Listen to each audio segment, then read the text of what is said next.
Kinakabahan si Athena at naisip niya na baka may akyat bahay. Naghanap siya ng bagay na pang depensa in case na atakihan siya nito. Napansin niya ang isang frying pan. Dinampot niya iyon at dahan-dahan siyang lumapit. Hindi niya binuksan ang ilaw, pero dahil sa liwanag na nagmumula sa kitchen window glass, ay medyo maaaninag sa loob. Nang makita ni Athena ang bulto ng katawan ay kaagad niyang pinagpapapalo ang intruder habang sumisigaw. May akyat bahay na nakapasok! Nay Ellie! Rinig niyang pagmumura ng lalaki habang sinasangga ang atake niya. Hey, stop! Damn it! Stop! Nagkakamali ka! Patuloy sa pagpalo si Athena. Biglang bumukas ang ilaw sa pintuan at napatigil siya sa ginagawa ng masilayan ng mukha ng lalaki. Anong magnana? Athena! Julius! Anak! Umuwi ka! Sabi ng matandang babae na lumapit sa anak. Napatingin din ang lalaki kay Athena at natigilan din ito sa pagkakakita sa kanya. Kung bago ka pa lang sa channel na ito, mga kwento ni Ate Jane, istorya mo, ikwento ko, huwag kalimutang pindutin ang notification bell at subscribe button. Inday! Nasaan ba dito yung dress ko na kulay green? Sabi ni Athena habang tinapon ang mga damit sa sahig sa loob ng walk-in closet na puno ng mga magagarang damit at mamahaling sapatos at bag. Nagmamadali namang pumasok si Inday na kasambahay at parang aatakihin ito sa puso nang makita na halos lahat ng damit ay nasa sahig na. Ma'am, kakasampay pa lang po, sagot ni Inday. Huminto sa ginagawa niya si Athena at nainis na sabi sa katulong. Inday naman! Sabi ko gagamitin ko yun ngayon eh. Humalukip-kip siyang bumuntong hininga at nagdadabog na umalis. Naiiling na lamang ang maid na pinulot ang mga damit. Lumabas sa kwarto si Athena na masama ang mukha na bumaba sa malaking hagdanan at nagtungo sa malaking living room kung nasaan ang ina niya na nagbabasa. Mom! Tawag ni Athena sa ina na napalingon sa gawin niya. May problema ba anak? Tanong ni Cassandra. Mom! Wala na akong damit na maisusuot. Maktol na wika ni Athena at nagdadabog sa Ines. Bakit kasi hindi nilaban nung isang araw yung green dress ko? Ayan tuloy, wala na ako masuot ngayon. Reklamo niya sa ina. Binaba ni Cassandra ang binabasang libro. Nak, marami ka namang dress doon ah. Pero ma'am, paborito ko kasi yung dress na yon. Dahilan ni Athena sa ina. Ma'am, ano bang gagawin ko? Ano bang gagawin ko nak? Basa nga iyon. Mahinahong paliwanag ni Cassandra. Mom! Tawag ni Athena. Bumili ka na lang ng ganong damit ulit. Suwestyon ni Cassandra sa anak at binigay ang isang card sa kanya. Hindi naman kinuha ni Athena ang card at wikang. Mom, limited edition lang yon. Nakakainis talaga. Kinuha ni Athena ang kusyon at tinapon sa sahig. Bakit ba kasi mas bobo na katulong pinalit ninyo?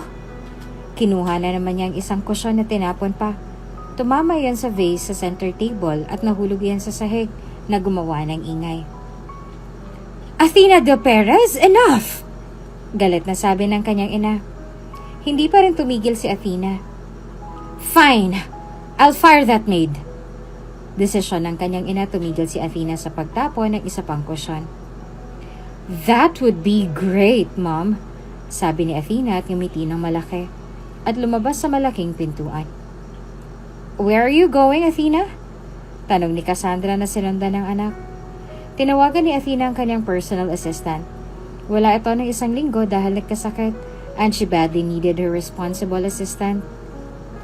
I'm going somewhere, Mom, sagot niya at nang sinagot ni Lily ang kanyang tawag ay sinabi niyang, kailangan kita ngayon. At in-off niya ang call at saka sumakay sa Bentley niya. Huminto ang sinasakyan niya sa harap ng boarding house kung saan nagsistay si Lily.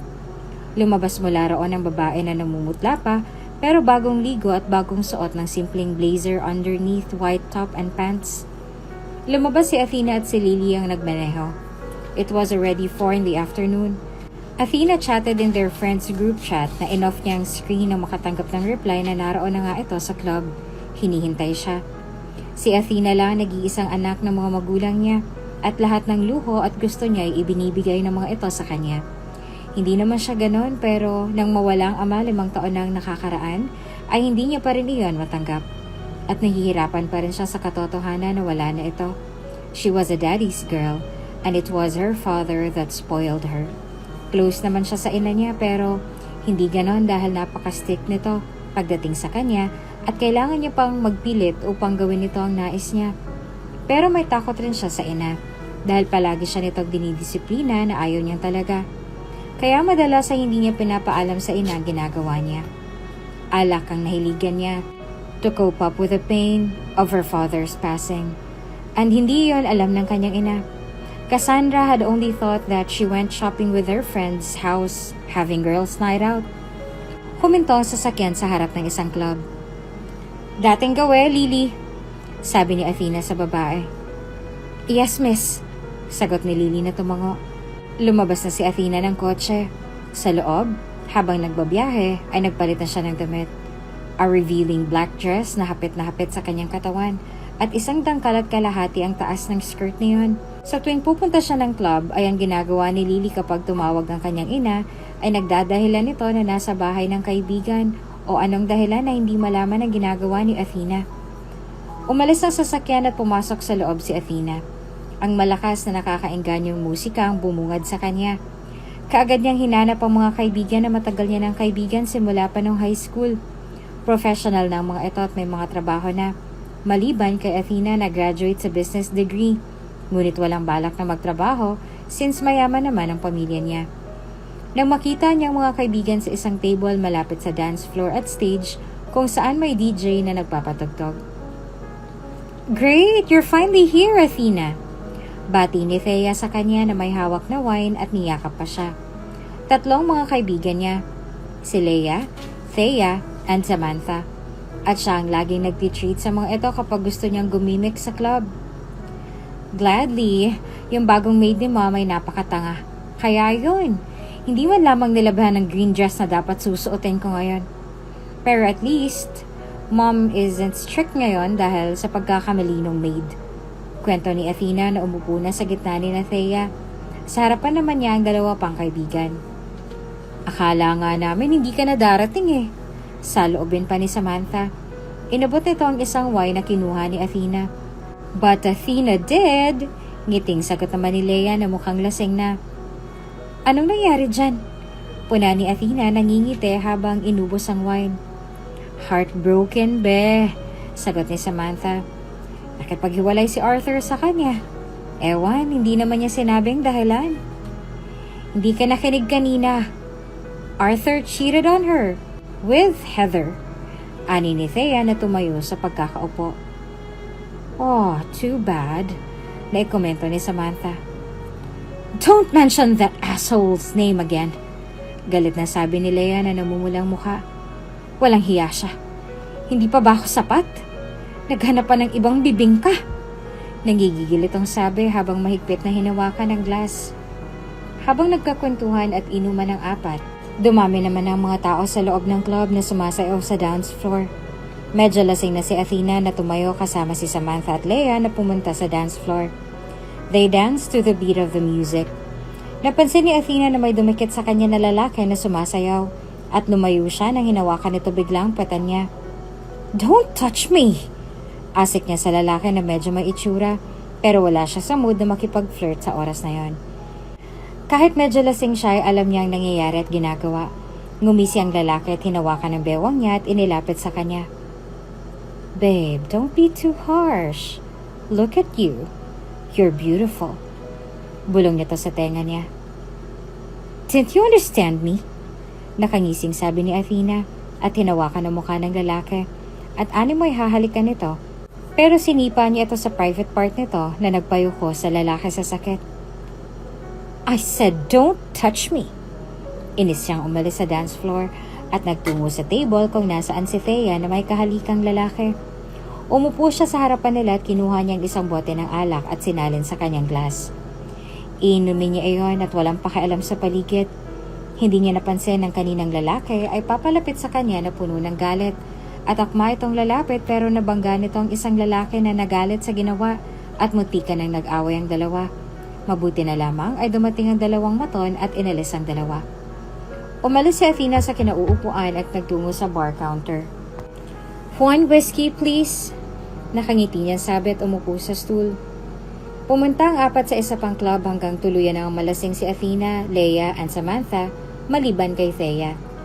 Paguyang-guyang na lumabas ang tatlo na nagtatawanan, samantalang naiiling na lamang si Thea. "Punta muna tayo sa malapit na convenience store," ngising sabi ni Athena at mabilis na pumunta sa gilid ng building at sumuka. "Kina!" Tawa naman ni Samantha pero sumunod ding nasuka. "Ayan, hindi nyo kasi..." Hindi na natuloy ni Leia ang sasabihin nang masuka din ito sa gilid ng daan. "Nako, parang gagawin nyo pa akong babysitter nyo ngayon na." Natatawang nasabi na lang ni Thea. Pagkarating nila sa convenience store ay bumili sila ng cup noodles at kape na nasa cup. Si Thea ang naglagay ng mainit na tubig sa noodles, samantalang parang walang malay ang tatlo sa table, head resting on the top of the table. Bumalik si Thea na inilagay ang 4 na noodles at 4 na kape. "Oh, heto na." Tapik na sabi ni Thea sa tatlo. "I want to sleep," sabi ni Leia na hinawi ang kamay ni Thea, at sinapak naman niyon si Thea dahilan na mapaaray si Leia at napahawak sa ulo. "Ayaw niyo bang gumising? Pagsasapakin ko kayo." Banta pa ni Thea na kaagad naman sina Samantha at Athena na kinuha ang kape at ininom iyon. Nang may masmasa na ang tatlo ay nauna nang umuwi si Leia na sinundo ng kanyang kuya. Papauwi na rin si Samantha at Thea na sasabay sa taxi since one way lang ang dinadaanan nila. "Sama ka na sa amin, Athena," sabi ni Thea. "Mauna na kayo. Nasa parking lot na malapit ang sasakyan ko," sabi ni Athena. Ayaw naman niyang mag-double ride pa ang mga ito since ibang daan patungo sa bahay ng magulang ni Athena. Alam niyang uunahin siya ng mga ito makauwi. "Sure ka?" Ani ni Thea na may pag-aalala sa mga mata. "Oo," ngiting sabi ni Athena habang kumakain ng chocolate. "Ingat kayo."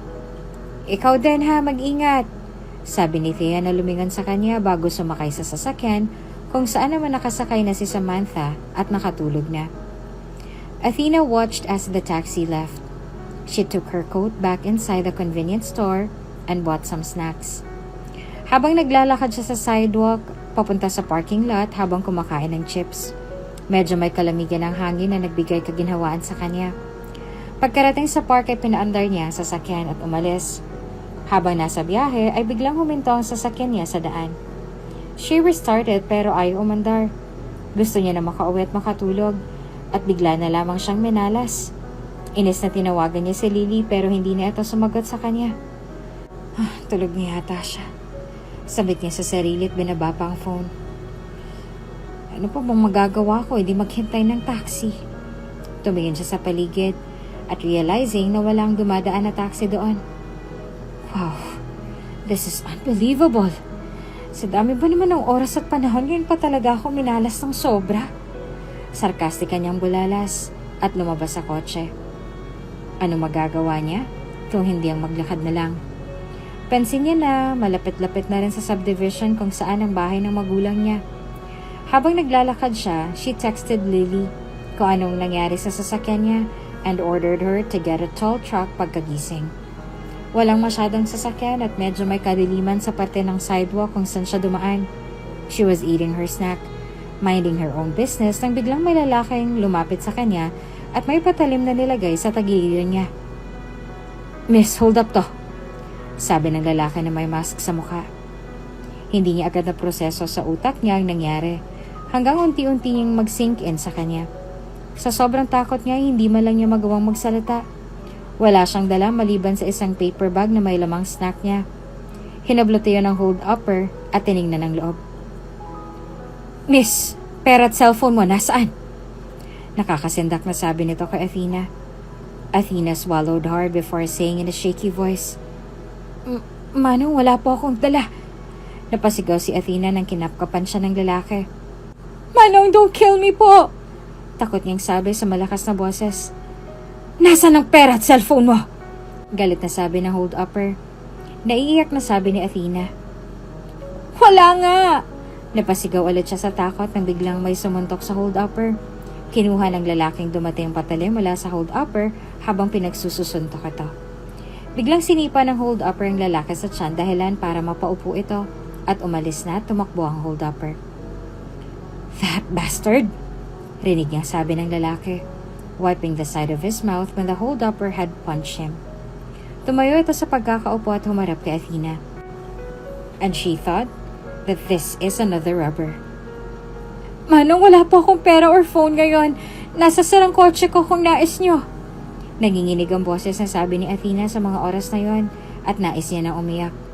The man hissed and took the paper bag from the ground kasama ng mga laman niyon and handed it to her. "Hindi ako hold-upper. Pasalamat ka, niligtas kita," sabi ng lalaki sa baritonong boses. Dahil medyo may kadaliman sa parting yon ay hindi naman maaninag ni Athena ang lalaking tumulong sa kanya. "Salamat, Manong," sabi niya. "Manong? Ganun ba ako katanda?" sabi ng lalaki na tila nasaktan ng pride nito. Anong gusto niyo pong sabihin ko?" "Thank you, sir," tanong ni Athena na medyo naiinis na rin sa tono ng lalaki. Nagpasalamat na nga siya Tsaka hindi naman siya humingi ng tulong dito. But she was thankful of what he did. The man hissed. Bakit ka kasi naglalakad ng oras ng gabi at ganyan pang suot mo? You're attracting the robbers." "Kasalanan ko pa na naglakad ako. Hindi ko naman alam na may mga hold-upper pala dito. Sana naglagay ka ng sign, sir, or manong, or whatever na nagsasabi na bawal maglakad, may hold-upper, para sana aware ako, diba?" Sarcastic ang ani ni Athena na naglakad pa palayo. "Teka, saan ka pupunta? Gusto mo bang ma-hold up ulit?" Wika ng lalaki na hinawakan ng braso ni Athena at hinila pabalik sa dinaanan niya kanina. "Uuwi na ako," sagot ni Athena na gustong hawiin ang kamay ng lalaki pero mahigpit ang hawak nito. Nang nasa maliwanag na parte na sila ay nakita niya na hindi naman pala ito katandaang lalaki. Para bang ilang taon lang ang agwat ng kanilang edad. Binitawan nito ang braso niya at humarap sa kanya. Natigilan si Athena na masilayan ang mukha nito. Gwapo ang lalaki, kahit may hikaw sa ilong nito at sa gilid ng labi. Nakasuot ito ng leather jacket na kulay brown, underneath a black shirt paired with black jeans and shoes na mukhang branded. "Miss, kung gusto mo pang mabuhay, huwag kang dadaan sa gawin na yan sa ganitong oras. Pasalamat ka dumaan ako. Kung hindi, nako. Naiiling na wika ng lalaki. "Gusto ko pa mabuhay. Paano naman ako uuwi kung hindi ako maglalakad? Sirang sasakyan ko sa kabilang kanto." Paliwanag ni Athena na bumukas ng chips at kumain. Kapag na-stress siya ay hindi niya mapigilang hindi mapakain. Kumunot ang noon ng binata sa narinig. "Walang taksing dumadaan dito. Sa kabilang kanto sa unahan, meron pa. Pero yun nga, delikado sa parte ng lugar na to," sabi ng lalaki at sumulyap sa relo nito. "Pakihatid na lang ako. Babayaran kita," sagot ni Athena. Ayaw niya namang maglakad pabalik sa sasakyan at maghintay roon. Ayaw niya namang ma-hold up muli. Kahit ayaw ni Athena na magpahatid ay kailangan yung makauwi bago malaman ng ina niya na wala siya sa sariling kwarto. "No need. Pero just say please, and I will." Nakangisig sabi ng lalaki na napairap ng mata si Athena na kumakain ng chips. "Sarap mong sapakin," ani ni Athena. "Swerte mo, I don't plead to anyone." "Ayaw mo, bahala ka," sabi ng lalaki na wala nang pakialam at humakbang papaalis. Ang hawak niyang chips sa kamay na durog ng kinuyom niyang palad. Naglakad ng lalaki at seryoso ito sa sinabi. Naiinis naman na bumuntong hininga si Athena at sinundan ng lalaki. "Oo, sana. Sandali, please. Mister, pakihatid na ako." "Hindi bukal sa loob mo ang sinabi mo," sabi nito na lalong nagpapula sa mukha ni Athena at gusto niya nang itapon na nakikita niyang bato sa lalaki. Pero pinigilan niya ang sarili. Humugot siya ng hangin. Nilunok ang kanyang malaking pride at sabing, "Please, mister, pakihatid ako. Pretty, please." Huminto ang lalaki na hindi inaasahan ni Athena kaya nabangga siya sa malapad nitong likuran. Umatras si Athena pagkaharap sa lalaki. "Nakakaintindi ka naman pala," ngiting sabi nito na lalong nagpakulo sa ulo ni Athena pero ngumiti lang siya tumango. Ngayon lang siya hihingi ng tulong sa isang estranghero. Kung hindi niya talaga kailangan ay hindi siya magpapakababa ng ganon. Akala ni Athena ay ihahatid siya sa kabilang kanto, pero may sasakyan palang lalaki. Isang Porsche 911. Sumakay si Athena sa binuksan na pinto ng lalaki sa front seat. Pagkasakay ng lalaki ay umalis sila sa lugar pagkatapos masabi ni Athena ang address. Tahimik lang siyang kumakain ng chips at lumingon ng lalaki sa gawin niya. Anong pangalan mo, miss? Hindi ko binibigay kahit kaninong pangalan ko. Sagot ni Athena, naiinis pa rin siya. Napangisi ang lalaki at umiling. I see someone being so spoiled. Anito na ikinapintig ng tenga ni Athena. Umawang ang bibig niya sandali at imang bagang tinitigan ng lalaki. Excuse me? Sino may sabi? Huh? Hindi nagsalita ang lalaki nang ngumiti ng malaki na lalong kinainis ni Athena. Nanggigigil siyang kumain ng chips. Gusto niyang itapon ang hawak sa nakakabisit nitong mukha. Huh, sabi ng mukhang adik. Balik na sabi ni Athena. Who's adik? Angat ng isang kilay ng lalaki. Yung nagsalita na mukhang adik. Akala mo maangas sa suot at may earrings pa. Magmumukhang adik. Kaya siguro gising sa ganitong oras. Ngising sabi pa ni Athena. Napasigaw siya sa biglang pagpreno ng lalaki. Mabuti na lamang ay napahawak siya sa dashboard kaya hindi siya nabunggo sa harapan. Nakalimutan pa naman niyang magsuot ng seatbelt. Gusto mo ba akong patayin, adik? Inis na sabi ni Athena. It's not my fault if you're too dumb not to use your brain. Panginis ng lalaki na kumulo lalo sa dugo ni Athena. Nandito na tayo, spoiled brat. Ngit-ngit na lumabas si Athena at makalabas ay sinaradong pinto. Sinipa niya pa iyon, pero napaaray siya sa sakit, realizing that she weren't using a shoe but a 5 inches heels. Biglang umalis ang sasakyan at nag-aapoy ang mga mata niyang tinignan niyon. Masiraan sana ang sasakyan mo. Bulong niya pa sa sarili. Pagkatalikod niya ay natulo siya sa kinatatayuan nang makita ang ina niya na nasa labas ng gate. Nakahalukip-kip. Athena! Galit na sabi ng ina niya. Inis na inis siyang umupo sa gilid ng kama niya. 2 araw na nakalilipas na hindi siya makalabas sa kanyang kwarto. She was grounded for 3 days. Parang mamamatay na siya sa kabagutan. Kahit man lamang lumabas sa room ay bawal. Masisiraan na yata ako ng bait. Reklamo pa niya. Nang malaman niyang may business trip ang kanyang ina sa araw na yon, ay nagplano siyang umalis sa tulong ng kanyang personal assistant at sa mismong gabing ding yon ay kasama niyang gumimik ang kanyang mga kaibigan. Sa tuwing wala ang kanyang ina ay pakiramdam niya ay malaya siyang gawin ang nais niya. Tahimik na nakaupo si Cassandra sa swivel chair habang iniisip kung paanong madidisiplina ang kanyang anak. Nang mag-report ang personal assistant nito na laging umaalis ang anak nito at gabi na ko umuwi. Madalas ay lasing at kung saan gumagala at nagpa-party. Wala namang magawang personal assistant kung hindi sundin ang utos nito. Ang 2 maid na bago lang din na hire ni Cassandra ay pinatanggal ng kanyang anak dahil nagkamali ng gusto nitong pagkain. Kilala niya ang anak na pasaway at walang respeto at dapat kung anong gusto ay nasusunod. Kahit ilang beses niyang pinagsabihan at ilang beses na grounded ay hindi malamang naging matino ang anak. Sumakit tuloy ang ulo niya sa anak lalo pa ay hindi papayag ang board of directors na ang anak niyang maging CEO dahil kilala ng mga ito kung anong ugali meron ng anak. Sa tuwing pupunta roon ang anak niya ay kung sino ito umasta sa nakapaligid. Athena doesn't care. She follow what she wants and whatever she feels. Pagod na rin si Cassandra na intindihan ng anak. 25 years old na ito at walang nagagawang matino sa buhay. Ano bang gagawin ko?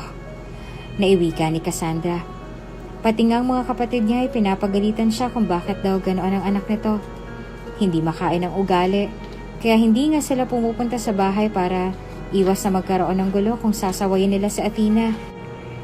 Bumukas ang pintuan at pumasok ang pinsan niyang si Miriam na may malaking ngiti sa labi. Pero nawala iyon nang makita ang stress sa mukha ni Cassandra. Napailing itong napasabi. Nako. Paniguradong may ginawa na naman ang pamangkin ko. Sumusobra na siya. Nasabi ni Cassandra.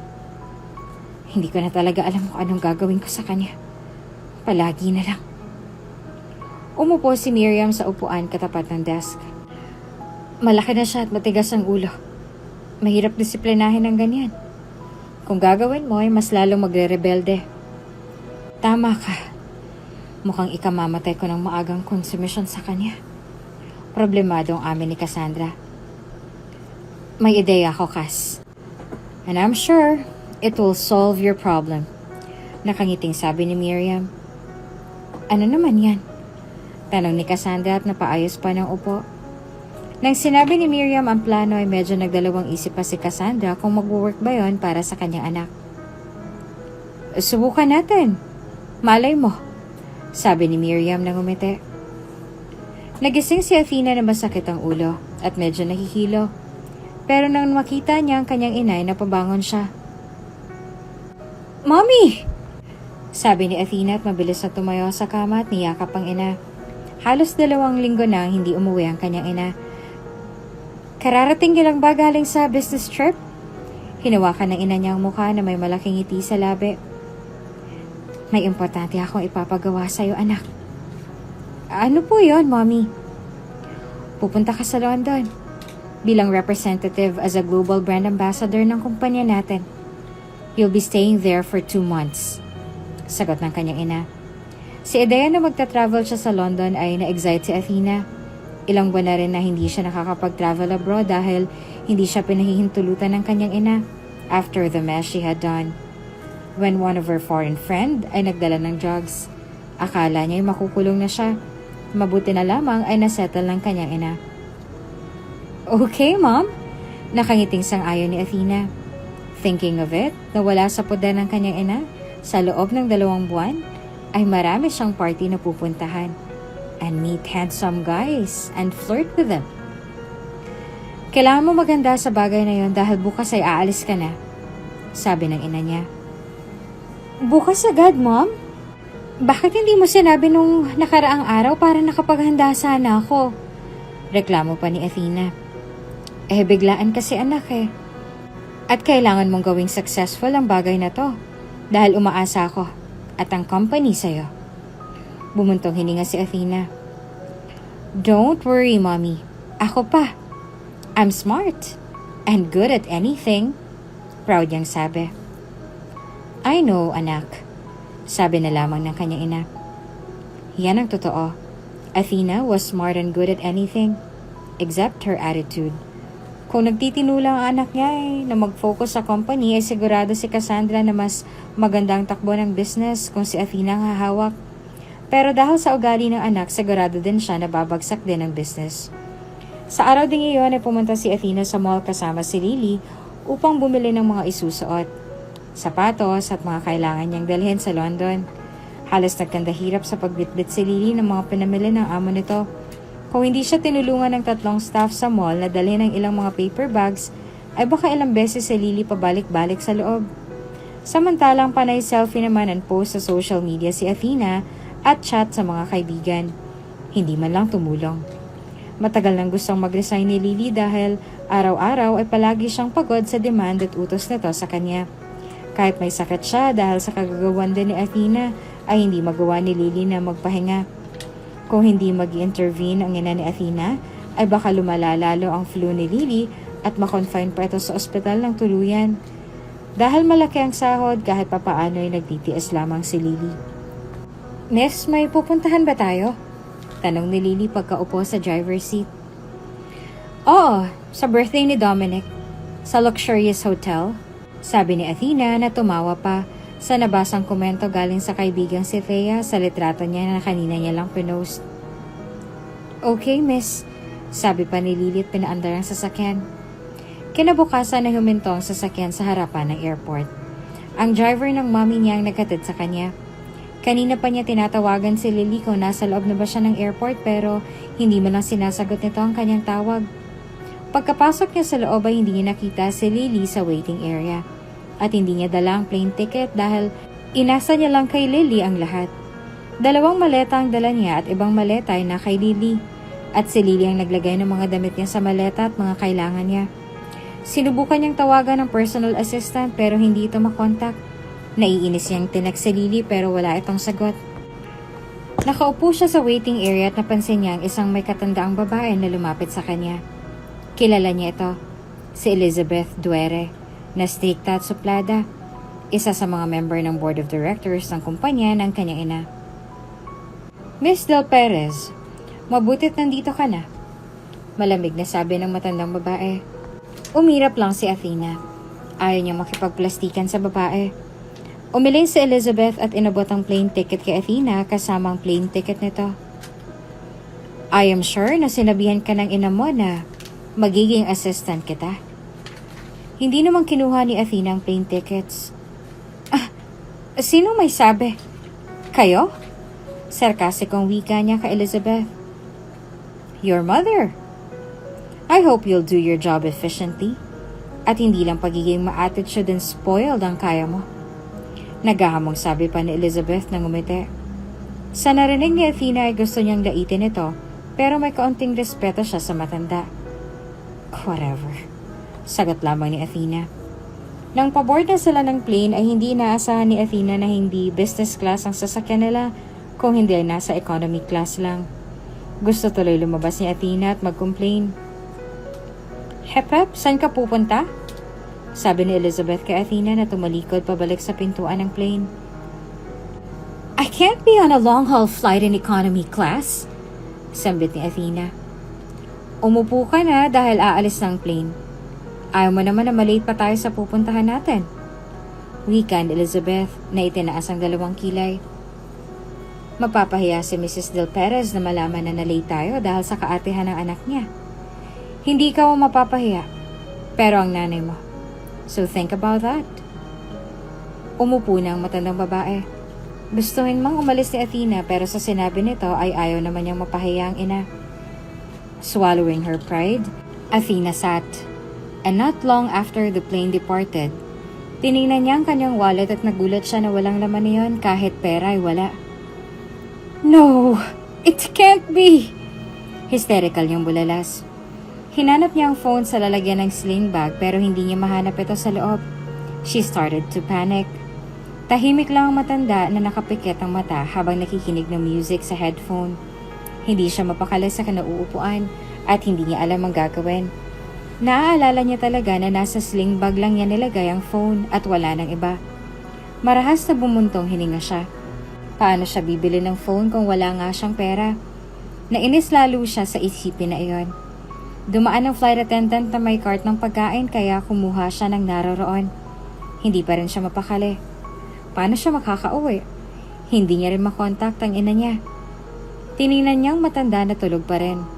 Gusto niyang gisingin ito pero baka kung magalit ay hindi na siya pahiramin ng pera. Hinintay niya magising ang matanda pero hanggang sa makarating sila sa airport ay doon pa lang nagising ang matanda. Iyon ang unang beses na hihiram siya sa isang tao na never pa niyang nagawa. Palabas na sila sa airport. Tumikim si Athena pero hindi siya pinansin ng matandang babae.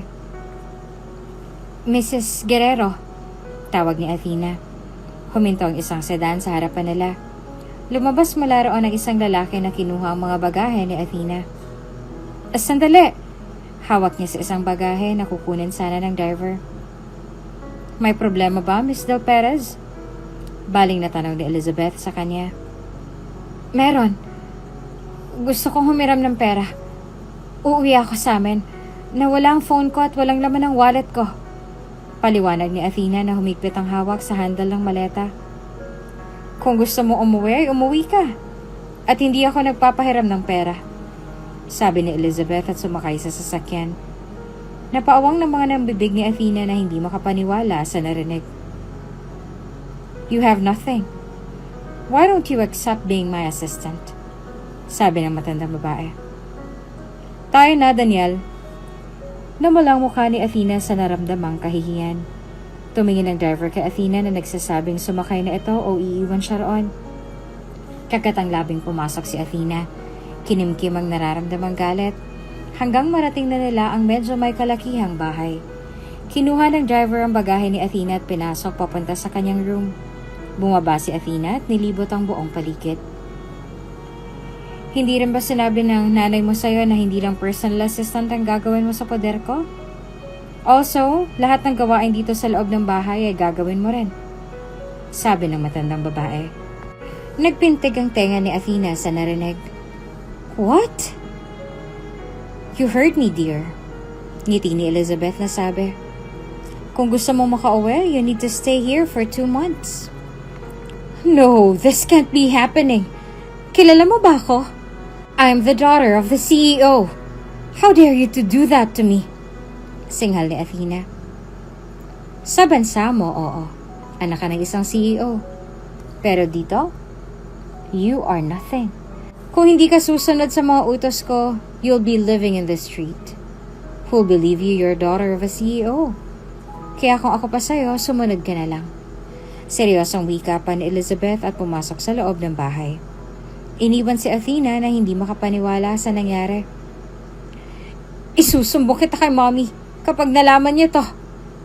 Banta ni Athena nang umiting humalukip-kip. Tingnan natin kung hindi to matatakot. Sabi niya sa sarili. Huminto sa paglakad ang matanda at humarap kay Athena nang umisi. You want to know the truth, dear?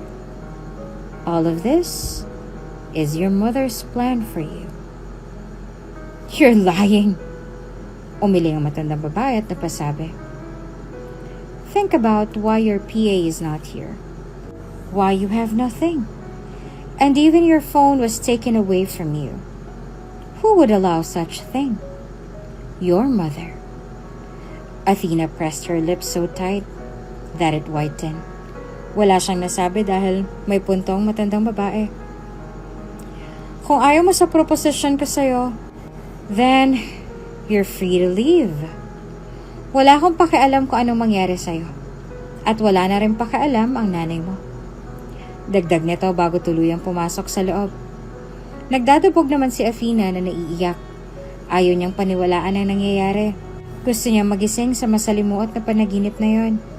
Wala siyang kakilala sa lugar na yon. At hindi niya rin makontak ang mga kaibigan dahil nawala ang kanyang phone. Kahit labag sa kalooban niya ay pumasok siya sa loob. Sa living room nakaupo ang matanda habang nagbabasa ng business book habang umiinom ng tea. Nauuhaw na siya, ngunit nandun pa rin ang pride niya na hindi siya hihingi. Umupo siya sa couch. Magluluto ka pa ng dinner natin, Athena. Mas mabuting simulan mo na yon. Ani ni Elizabeth na hindi man lamang siya tinapunan ng tingin. Excuse me? Kung ganyan ang ugali mo sa akin, buti umalis ka na. O gusto mo pang ipakaladgad pa kita palabas? Banta ng matandang babae. Kinuyom ni Athena ang palad at mapait ng humiti. Hindi ako marunong magluto. Amin niya dito. Hindi ko na problema yon, sabi nito, and turned the page of the book. May recipe book sa library. Hindi ka naman bobo na hindi yun maintindihan at ma-follow. Athena was surprised how this old woman assumed her as dumb. Ngit-ngit ang ngipin na sabi niya, Ako? Bobo? Ang laki ng... Get out of my house! Sigaw ni Elizabeth sa galit. That shocked Athena at natakot siya. I told you, if you don't want to do it, and act in your attitude, you better get out of my house. Turo nito sa pintuan. Tumayo si Athena na sabing, Susundin ko na. Hindi niya alam saan ang library. Nilibot niyang tingin sa paligid. Baka kung magtanong siya ay magalit pa ito lalo. Kaya ang ginawa ni Athena ay binuksan ng mga pintuan at hanggang makita niya ang library. Natagalan siya sa paghahanap sa recipe book. Nang makita niya ito ay puno na siya ng pawis pero thankful na nakita niya na iyon. Nagtungo na siya sa kusina. Inilapag ang libro at tiningnan kung anong lulutuin niya. Problemado ang mukha niya dahil sigurado siyang magiging palpak yun. Kumuha siya ng mga ingredients. Balak niyang magluto ng adobong manok na mukhang madali. Nilinis siyang manok at hiniwa iyon ayon sa sinasabi ng libro. Muntika na nga siyang masugatan. Napabuntong hininga siya sa kaginhawaan na tiningnan ng daliri. Nag-iingat na siyang maghiwa hanggang matapos niyang hiwain ang dapat hiwain. Naluha na nga ang mata niya dahil sa sibuyas. Pinunos niyang sipon gamit ng tissue for comfort room. Walang napkin siyang nakita kaya iyon na lang ang ginamit niya. Pinatong niya ang wok sa stove pero hindi niya alam kung paano buksan ang stove. Sinubukan niyang paikot-ikutin ng buttonan pero ayaw umandar. Humalukip-kip siya. Nagdadalawang isip kung magtatanong sa matandang babae. Sa huli, wala siyang solusyon maliban sa tanungin ito. Naroon pa rin ang matandang babae sa living room, nagbabasa. Athena cleared her throat. Paano bubuksan ng stove? Nay Ellie ang tawag mo sa akin sa tuwing maitatanong o kakausapin mo ako. Seryosong sabi ng matanda. Gustong magdahilan at awayin ni Athena ang matanda subalit ayaw niyang mapaalis. Okay, Nay Ellie. Matabang na wika ni Athena. Nasa mukhang pandidiri sa ginawa. Never she had thought in her life she'll be ended like that. Sa isipan na iyon ay naawa siya sa sarili. Ang cheap ng ginagawa ng matanda sa kanya. Buksan mo ang tangke ng LPG nasa baba noon. Sagot nito na hindi man lamang siya tinapunan ng tingin. Umalis si Athena at tiningnan sa ilalim ng baba ng drawer. Pagkakita ay pinihit niya iyon. Nang umapoy na ay sinunod niya ng instructions. Napasigaw pa siya ng 2 beses siyang napaso sa kamay niya. Galit niyang ini-off ang stove at tinapon ng wok sa lababo pati ang laman noon. I had enough! Nanggigigil sa galit niyang sabi na hinimas ang napasong daliri. Hindi ko kayang bisit na trabaho na to. Nasira ang bagong manicure niyang kamay at namumula pa ang daliri na 2 beses napaso. Gusto niyang biyakin ng wok sa nararamdamang galit. Anong ginawa mo?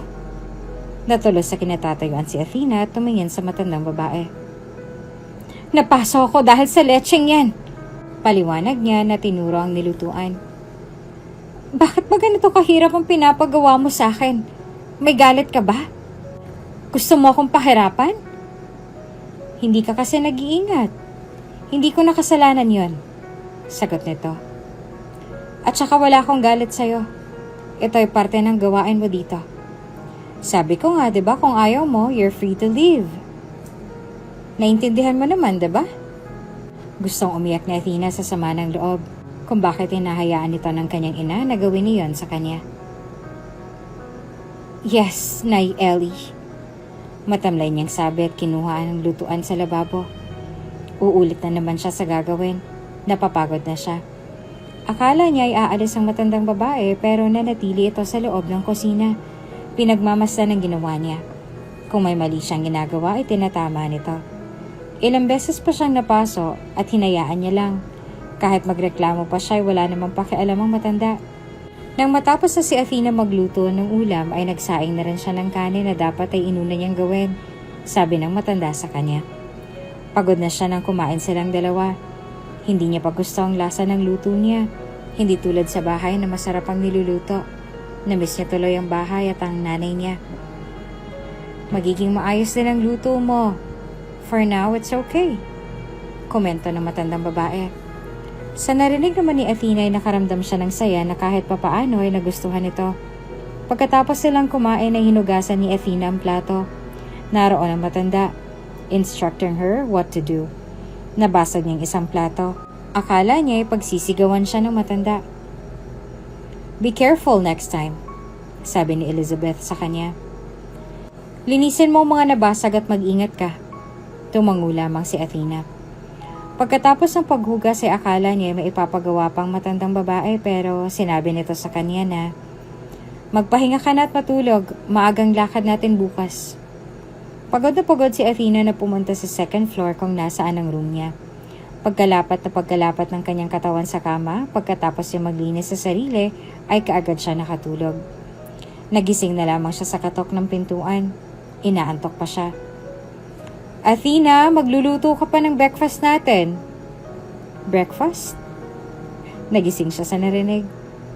Pati ba breakfast na magluluto siya? Gumising ka na dyan, maaga pa tayong aalis. Apuradong sabi nito. Athena took the pillow and hid her face and screamed. Gusto niya pang matulog. It's 5 in the morning, for God's sake. Reklamo niya sa isipan. Kahit na inaantok ay naghilamos siya. Magbibihis na siya nang maalala na walang kwentang damit ang naroon sa maleta niya. Puro shirts and jeans. May jacket. May 3 blazer. 3 white tops at 3 black pants. Hindi niya naalala na bumili ng ganon. 2 black shoes, isang sneakers, simpleng sandals at flip-flop lang ang pangpaan na suot na naroon. Marahas ang hangin na kumawala sa bibig niya pagkatapos makabihis sa simpleng shirt and medyo lousy na jeans. Ginamit niya rin ang flip-flops. Pumunta na siya sa kusina na humihikab. Nakita niya ang isang note sa fridge. Mukhang umalis ang matanda pero babalik mamaya. Nasunog pa ang niluto niyang itlog dahil natatakot siya sa talsik ng mantika. At sa bawat lapat ng talsik niyon ay napakasakit sa kanyang balat. Nang dumating si Elizabeth ay nakita niyang nakatulala si Athena sa mesa na may sunog na pritong itlog at hotdog. Ang fried rice na ginawa niya lang ay mas okay pa sa nagawa ni Athena. "What happened?" Puna ni Elizabeth. "Look, I burned the food." "Ang sakit kasi ng talsik ng mantika.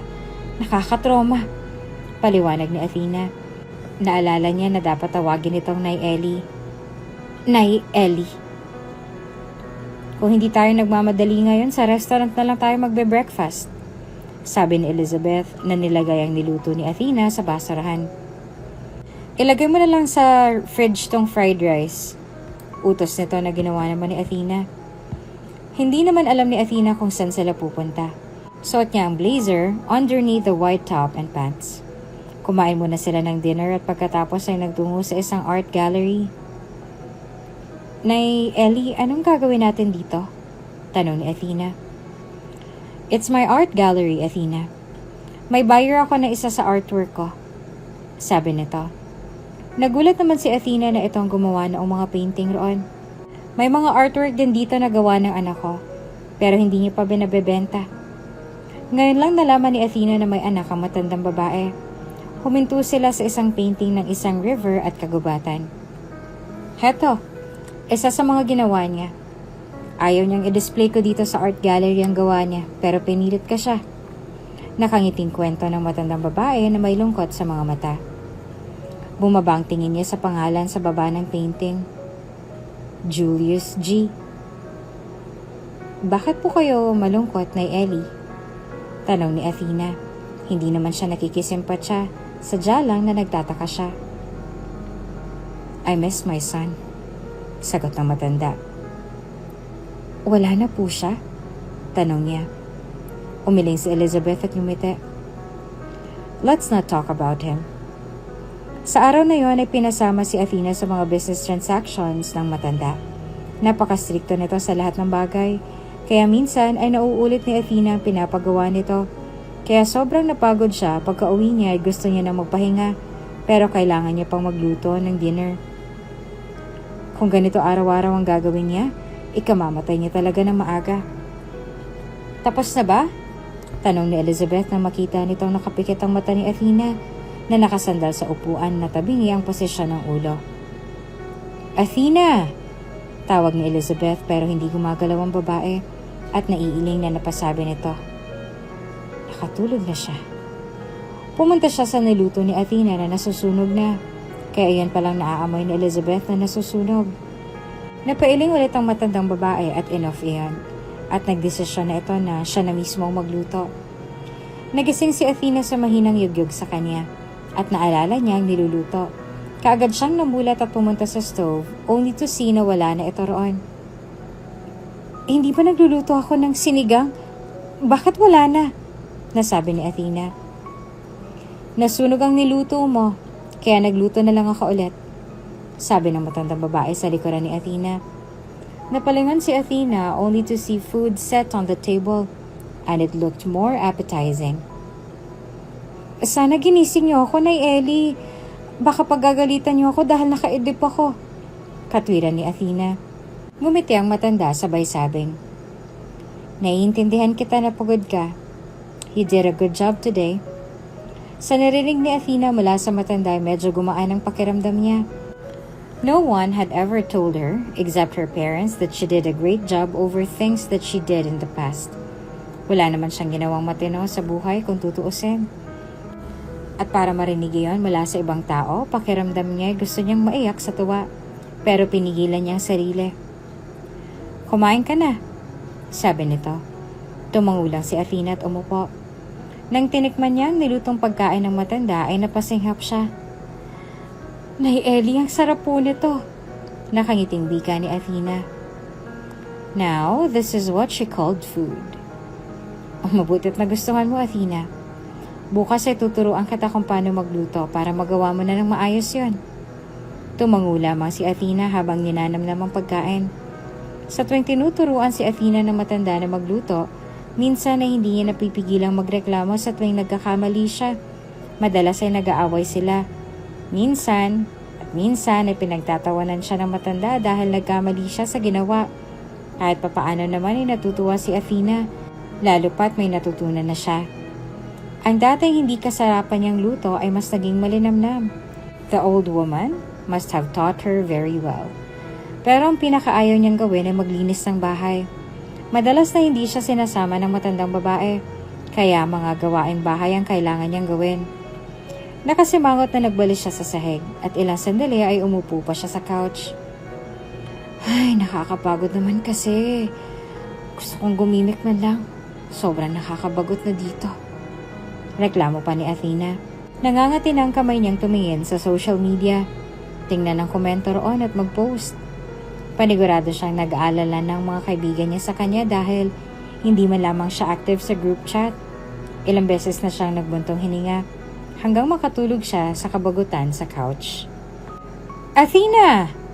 Ang sigaw ng matandang babae ang nagpagising kay Athena at ang unang nasilayan niya ang galit nitong mukha na tila ba'y mga ngain nito ng taong buhay.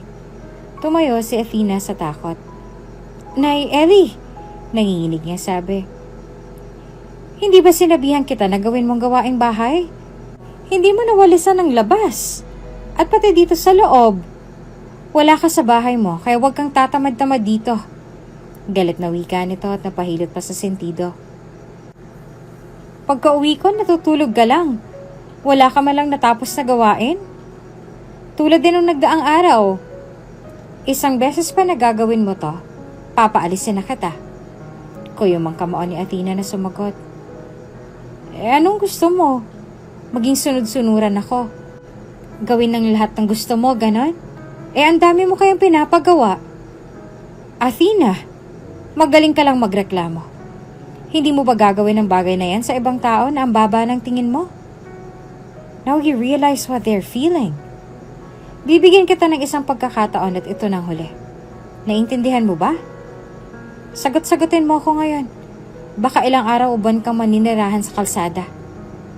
You want to taste living as a beggar? Banta ng matanda sa kanya na nasa boses na hindi ito nagbibiro. Athena pressed her lips tight and internally screamed with her eyes reddened. Naglalaban ang titig ng dalawa at sa huli ay kinuha ni Athena ang walis at nagwalis sa sahig. Ang mga luha niya sa galit na nararamdaman ay umagos. If you're not stubborn, Athena, and do what you need to do, we will have peace with each other. Mahinaw sabi ng matanda. I thought my son is worst, but knowing and seeing you, you are the worst. Pagkasabi niyon ay umakyat ang matanda sa hagdanan. Sa narinig naman ni Athena ay nasaktan siya. Kung buhay lang sana ang daddy niya, hindi ito papayag sa posisyon niya ngayon. But it's her mother who didn't care about her. Hindi nga niya ramdam kung mahal ba siya ng mommy niya, ngunit sa ginawa nito sa kanya ay napagtanto niya na hindi nga talaga. Pagkatapos niyang walisin ang loob ng bahay, nagwalis na rin siya sa labas. Inutusan din siya ng matandang babae na linisin ang salamin ng bintana sa first and second floor. Dinner na nang matapos si Athena sa ginagawa. Madumi na siya at mabaho, kaya nagbihis muna siya. Nawalan siya ng ganang kumain. Isang katok sa pintuan at boses ng matandang babae. Athena, kumain ka na. Busog pa po ako, Nay Ellie. Sagot ni Athena na humiga na sa kama. Lumabas ka dyan at kumain. Alam kong masama ang loob mo sa akin. I understand. Pero kumain ka na. Hihintayin kita sa pagkainan. Sabi nito at umalis. Isang buntong hininga ang pinakawala ni Athena. Tumayo siya sa labas sa kwarto kahit napipilitan. Habang kumakain sila ay tinanong siya ng matanda. Anong hobby mo, Athena? Gusto niyang sagutin na gumimik, gumala, uminom ng alak pero hindi niya masabi kaya sinagot na lamang niya Wala, Nay Ellie. Uminom naman ng tubig si Elizabeth na tiningnan si Athena tumango. I see. Pero sabi ng mama mo noon ay mahilig ka raw magtanim sa inyong hardin? Nung nabubuhay pang papa mo. Tumigil sa pagkain si Athena na tumingin sa matanda. Remembering those memories of her gardening with her father, a pain and yearning was inside her. Malungkot na iniwas niya ang tingin sa matanda at walang salita nagpatuloy sa pagkain. You miss your father so much. Seeing in your eyes, hindi mo pa rin tanggap na wala na siya. Ani Elizabeth, ganun rin ang mga mata ng kanyang nag-iisang anak. Yearning for love from a father that despises him. Na kahit wala ng ama ng anak nito, naroon ang puwang sa anak na mahalin siya ng ama nito. Uminit ang mga mata ni Athena. Hindi niya makontrol ang emosyon dahil wala man lamang nagtanong sa kanya noon kahit ang ina niya na busy lagi sa business at walang oras sa kanya noon pa man. Ni hindi nga niya nakasama ang ina na magpasyal o umattend man lang sa school program kahit sa awarding niya noon. Tanging ang kanyang ama lang ang naroon upang pasayahin siya, kahit gusto niya na naroon din sana ang ina. Ngunit nang mawala ang ama niya, nawala na rin ang umaattend sa mga school program noong nasa high school na siya, kahit sa college. Kahit sa kaarawan niya ay nakakalimutan ng ina niya minsan. Pero kung hindi nakakalimutan, yung regalo lang ang naroon na galing dito. Dahil nasa business trip ito, o hindi kaya busy na hindi man lang magawang pumunta sa celebration niya. Kung babati ay through phone or di kaya ay tapos na. Tumulo na lamang ang luha sa kanyang mga mata. I'm so sorry. Nahihiya na sabi ni Athena at pinahid ang luha na ayaw tumigil sa pag-agos. Hindi ko alam kung bakit ako naiiyak. Natatawa niya sabi pero napakagulgol siya lalo nang niyayakap siya ng matanda. Mahirap mawala ng taong mahal, Athena. Pero kung mananatili ka sa nakaraan, at magagalit sa mundo kung bakit ganon, hindi ka makakaalis sa dilim kung nasan ka. Your life will be just like a constant and you didn't understand why you can't move on. Sabi ni Elizabeth na hinaplos ang kanyang likuran. You yearn for love that you used to have, but you didn't realize na ikaw na yung lumalayo sa tuwing susubukan ng mommy mo na mapalapit sa'yo. I see that all you have done is rebelling against her. Pero does it make you happy? Isang tanong na alam ni Athena ang sagot. Kahit kailan ay hindi siya naging masaya. Ang bigay lamang noon ay panandalian pero sa huli, pagod pa rin siya. The tiredness inside that was hard for her to explain why. And she hated everyone. Hated that they could be real happy and why she couldn't. That even how much money she wasted. A hole is still inside her. Hindi niya alam kung bakit. You will not find happiness in rebellion and defiance, Athena. Patuloy na sabi ni Elizabeth na may malambing at kapanatagan sa boses. Hindi ito tungkol sa pagtupad sa bawat utos sa kagustuhan ng iyong mommy, kundi tungkol ito sa paghahanap ng landas patungo sa sarili mong kaligayahan. Sometimes, we need to let go of the pain, anger, and resentment to truly move forward. Ngumiti naman ng malumanay si Elizabeth kay Athena at dumagdag. I know you're carrying a heavy burden, my dear, pero tandaan mo, hindi kailanman huli para magbago. May kapangyarihan kang baguhin ang iyong buhay at hanapin ang iyong sariling kaligayahan.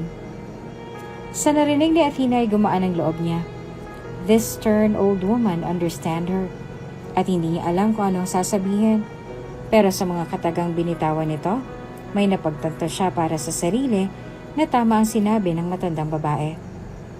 Habang nagtatagal, sinimulan ni Athena na maging responsable sa mga gawaing bahay. Nagsimula siyang magpahalaga sa simpleng kasiyahan ng pag-aalaga ng halaman, paglilinis ng bahay, at paghahanda ng mga pagkain kasama si Elizabeth. Unti-unting naging malapit ang loob niya sa matandang babae.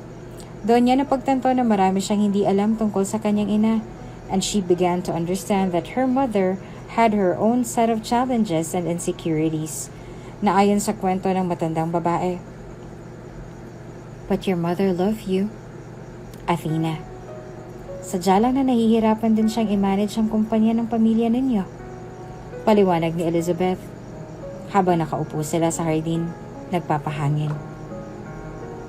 Araw-araw ko yata siyang hindi nauunawaan. Amin niya. Laging parang malayo siya sa akin. At ako rin ang lumalayo sa kanya.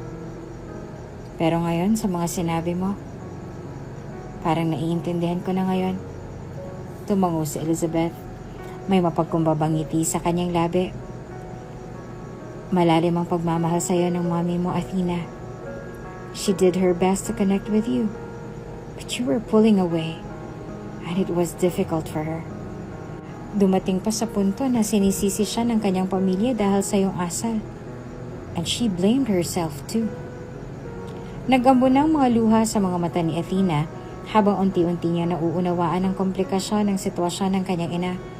Sa mahabang panahon, dala-dala niya ang galit at hinanakit nang hindi niya natutunan ng pasanin na iniinda rin ng kanyang ina dahil sa kanya. Gusto kong pumawi kay Mommy. Malumanay na sabi ni Athena. Gusto kong punan ng agwat sa pagitan namin at subukan siyang mas maunawaan at maging malapit kay Mommy. Lalong namimiss niya na ang kanyang ina. May ningning na pagsang-ayon sa mga mata ni Elizabeth. Magandang desisyon yan, dear. Tandaan mo, hindi kailanman huli para magbago. Huminga ng malalim si Athena tumingin sa kalangitan. Ano kaya masasabi ni Mommy? Seeing me change? Aba, magiging masaya siya. Sagot ng matandang babae at hinawakan ng kanyang balikat. But Athena was contemplating dahil nahihiya na tuloy siya sa kanyang ina.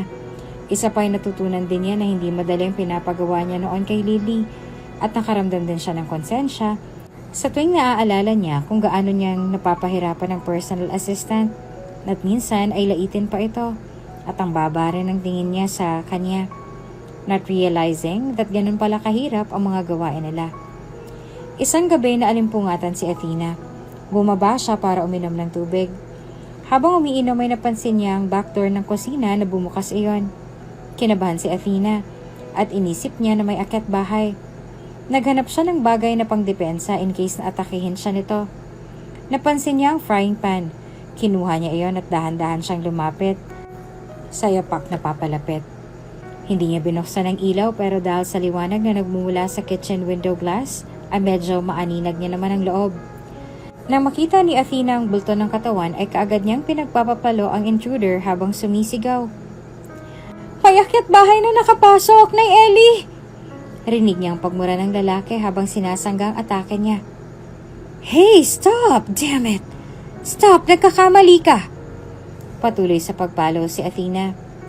Biglang bumukas ang ilaw sa pintuan at napatigil siya sa ginawa ng masilayan ng mukha ng lalaki. Anong Athena! Julius! Anak, umuwi ka! Sabi ng matandang babae na lumapit sa anak. Napatingin din ang lalaki kay Athena at natigilan din ito pagkakita sa kanya. You? I remember you.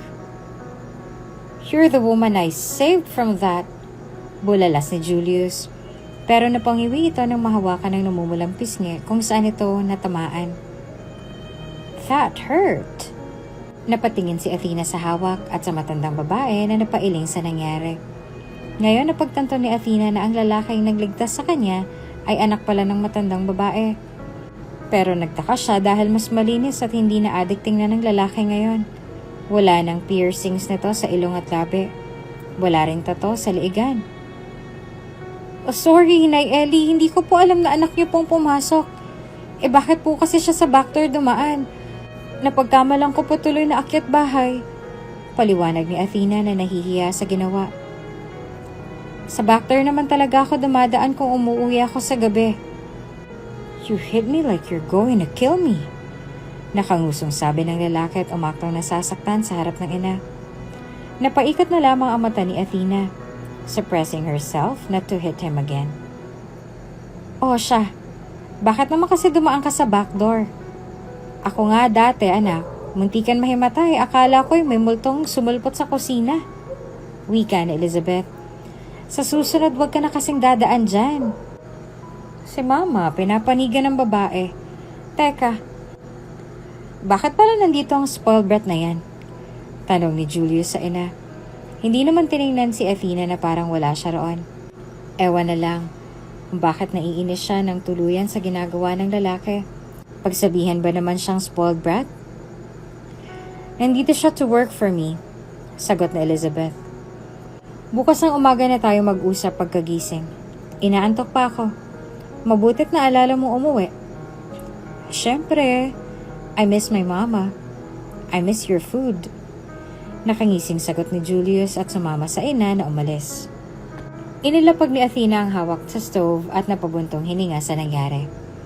Kinaumagahan ay magluluto sana siya ng agahan pero pagdating niya sa kusina ay napaatras siya nang makitang nakashort lang na lalaki na nagluluto. Maganda ang katawan ng lalaki. Tama lang ang laki ng muscles at nakikita lang niya ang ganoong katawan sa mga magazine or products brochure. Mama, handa na ang breakfast. Hindi na tuloy ang sasabihin ni Julius nang makita si Athena. Oh, ikaw pala. Iniwas ni Athena ang tingin sa lalaki at sabing, magbihis ka nga. Akala mo walang ibang tao dito. Tumawang lalaki na tila nang iinis. Didn't you know? I'm used being like this in my mother's house. Bakit hindi ka makatingin? First time seeing a man like this? Shut up. Hindi ko lang gusto yung katawan mong makita. Asik ni Athena. Ako nakatoka magluluto. Inaagaw mo pang gawain ko. Huh. Isang ngising sumilay sa gwapo nitong mukha and crossed his arms. Bakit pala nandito ang spoiled brat na katulad mo? Ayun, namasukang maid. Siguro yung nakarma ka sa pagiging spoiled brat mo, no? At heto ka ngayon. Nang aasar ka ba? Tinaasan ng kilay ni Athena ang lalaki. Ngumisi lalo ang lalaki. Nagbibiro lang ako. But I'm not expecting how you became like this. Sabi kasi ni Mama ay nagtatrabaho kang maid at assistant niya. Which surprised me. Hindi niya gusto ang timpla ng boses ng lalaki. Nangiinis nga talaga ito sa kanya. Mind your own business, mister. As I mind only mine. Sabi ni Athena at lumabas sa kusina. Ayaw niyang umabot pa sa punto na mag-aaway silang dalawa. Kaya naglinis na lang siya sa living room. Ayaw niyang makita ang lalaki. Habang busy siya sa pagwawalis sa sahig ay nakita niyang matandang babae na bumaba sa hagdanan. Oh, tapos ka na magluto, Athena? Tanong ni Elizabeth pagkakita sa kanya. Ang anak niyo pong nagluto, Nay Ellie. Sagot ni Athena at huminto sa ginagawa upang harapin ang babae. Oo nga pala, umuwi pa lang anak ko kagabi. Nasabi ni Elizabeth. O siya, mamaya mo na yan tapusin. I'm sure he's done. Sakto naman na lumabas si Julius na may damit na sa pang-ibabaw at nakangiting nagsabi sa ina. Ma, kain na tayo. Bumaling ang tingin ni Julius kay Athena na hindi malang tumingin sa lalaki. Nang magsabi si Elizabeth na, kain na tayo, Athena. Mauna na po kayo, Nay Ellie, tapusin ko lang po ito. At isa pa po, hindi pa po ako nagugutom. Nawala ang gutom ko nang may makita ako kanina sa kitchen. Nakakawala ng gana. Sagot ni Athena. Umarko pa itaas ang kilay ni Julius sa narinig na tumingin ng malalim kay Athena. Nanginitian lang ng babae. Kailangan mong kumain kasi aalis tayo ngayon, sabi ni Elizabeth sa penal na desisyon. Nais sanang magrason pa ulit ni Athena pero alam naman niya na hindi papayag ang matandang babae.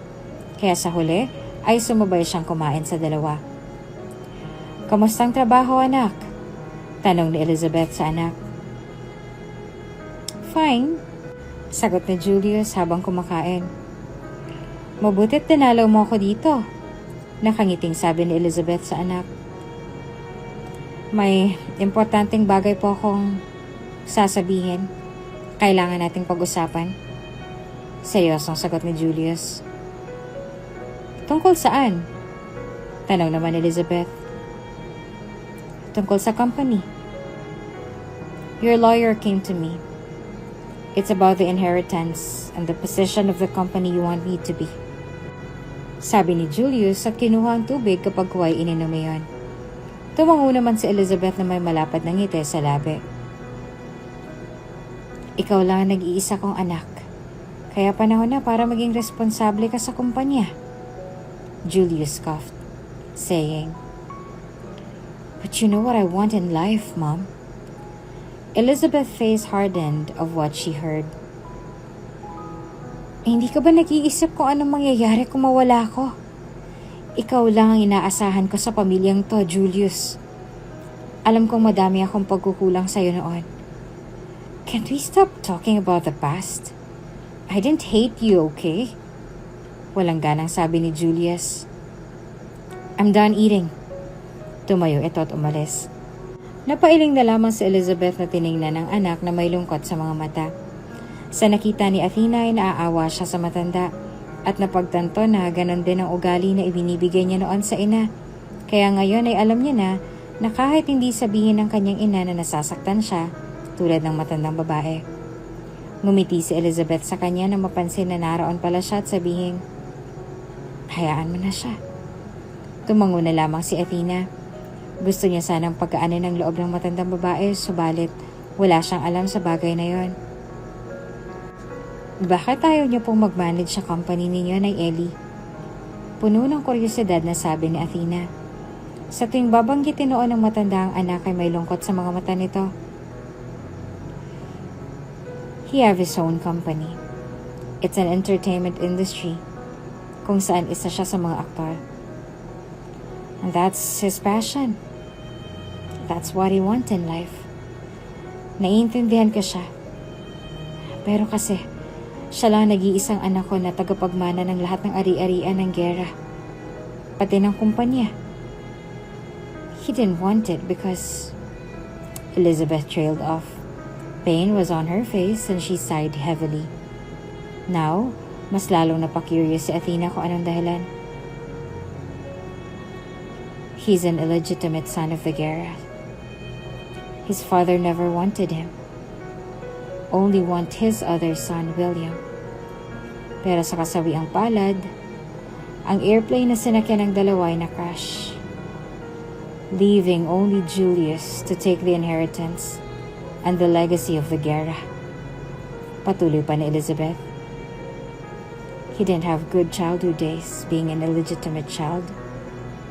They treated him unfairly because she's a son of a mistress. Nakaramdam ng awa si Athena para sa matanda. Nako, may pupuntahan pa pala tayo, sabi ni Elizabeth. Bago ko makalimutan, charity galang pupuntahan natin. Ngayon lang nakwento ng matanda ang ganong bagay. Hindi niya alam na ganoon palang pinagdaanan nito. Gabi na nang umuwi si Athena at Elizabeth. Masaya silang nagkukwentuhan nang biglang may tumawag sa phone ng matanda. Kaagad itong sinagot at sumeryo sa mukha nito. I'll be there. Then she turned off the phone. Tumingin ito kay Athena at sabing, kailangan ako sa company ngayon. I know you're tired kaya magpahinga ka na muna.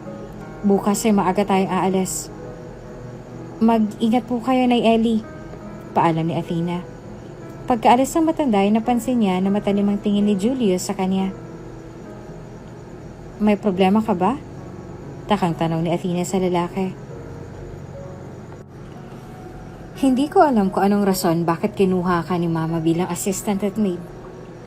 Pero isa lang alam ko na may dahilan.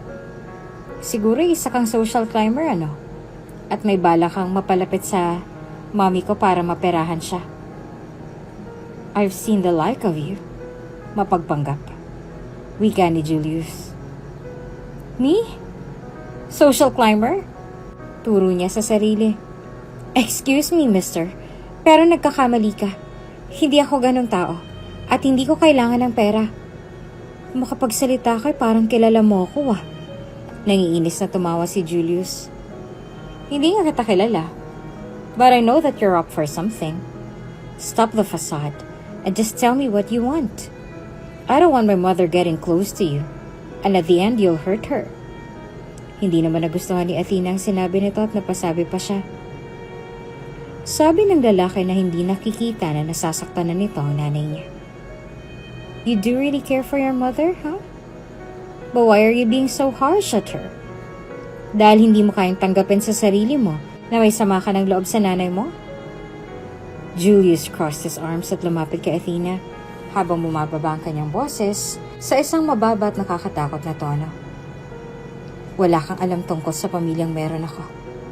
At sino ka para akusahan ako that I hate my mother? You know nothing. And I won't let anyone take advantage of her. Especially not someone like you. Naramdaman naman ni Athena ang biglang pag-alsa ng galit sa kanyang loob. Hindi siya sanay na akusahan ng masamang intensyon, lalo na ng isang taong hindi niya kilala ng lubusan. Sinalubong niya ang tingin nito at numiti siya bago sumagot. Isipin mo na kung anong gusto mong isipin, wala akong pakialam.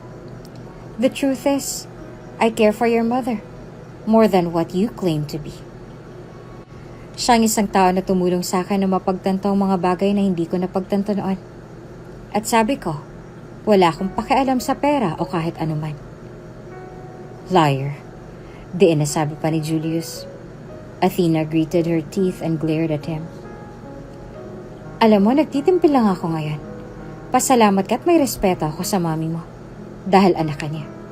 Kung wala, matitikman mo talagang galit ko. Like what? Nagaamong sabi pa ni Julius. Halos magkalapit ng mukha nila at ramdam na ramdam nilang tensyon sa pagitan nilang dalawa. Nangaasar na tumawa si Athena at walang anong sinipang binti nito na hindi inaasahan ng lalaki. Napaaray ito sa sakit, kasama ng malutong na mura. I told you, nakangising sabi ni Athena. Accuse me more, mister. Hindi lang yan ang gagawin ko. Are you out of your mind for doing this? Hindi ka ba natatakot na ipatanggal kita? Galit na wika ni Julius habang hinihimas ang binte. Sino ka para patanggal ako? Hindi kita amo. Ang kinikilala ko lang na amo ay ang mami mo. Akala mo siguro hindi ako lalaban? Wala akong kinakatakutan. Ani ni Athena at iniwan ang lalaki. Malilintikan ka talaga sa akin. Maid ka lang at assistant. Kung makasalita kang babae ka, akala mo kung sino ka. Social climber. Huminto si Athena at kinuha ang kusyon sa couch at bago pa matapos ang sasabihin ng lalaki, ay tinapon niya ng hawak at tumama naman sa mukha ni Julius. Maid at assistant lang ako? Pakialam mo, sagot ni Athena. Kita niya na namumula na sa galit ang lalaki. Ikaw? Galit nitong sigaw at lumapit kay Athena na nakahalukip-kip na tiningnan ng lalaki sa nang-iinis niyang mukha. Pero bago pa makalapit ang lalaki, ang pagbukas ng pintuan at ang pagpasok ni Elizabeth na nagmamadali, na tila ba may naiwan ito sa loob. Napatigil sa paglapit si Julius kay Athena at napatingin ang dalawa kay Elizabeth. Son, akala ko ba'y umalis ka na? Gulat na sabi ng matandang babae.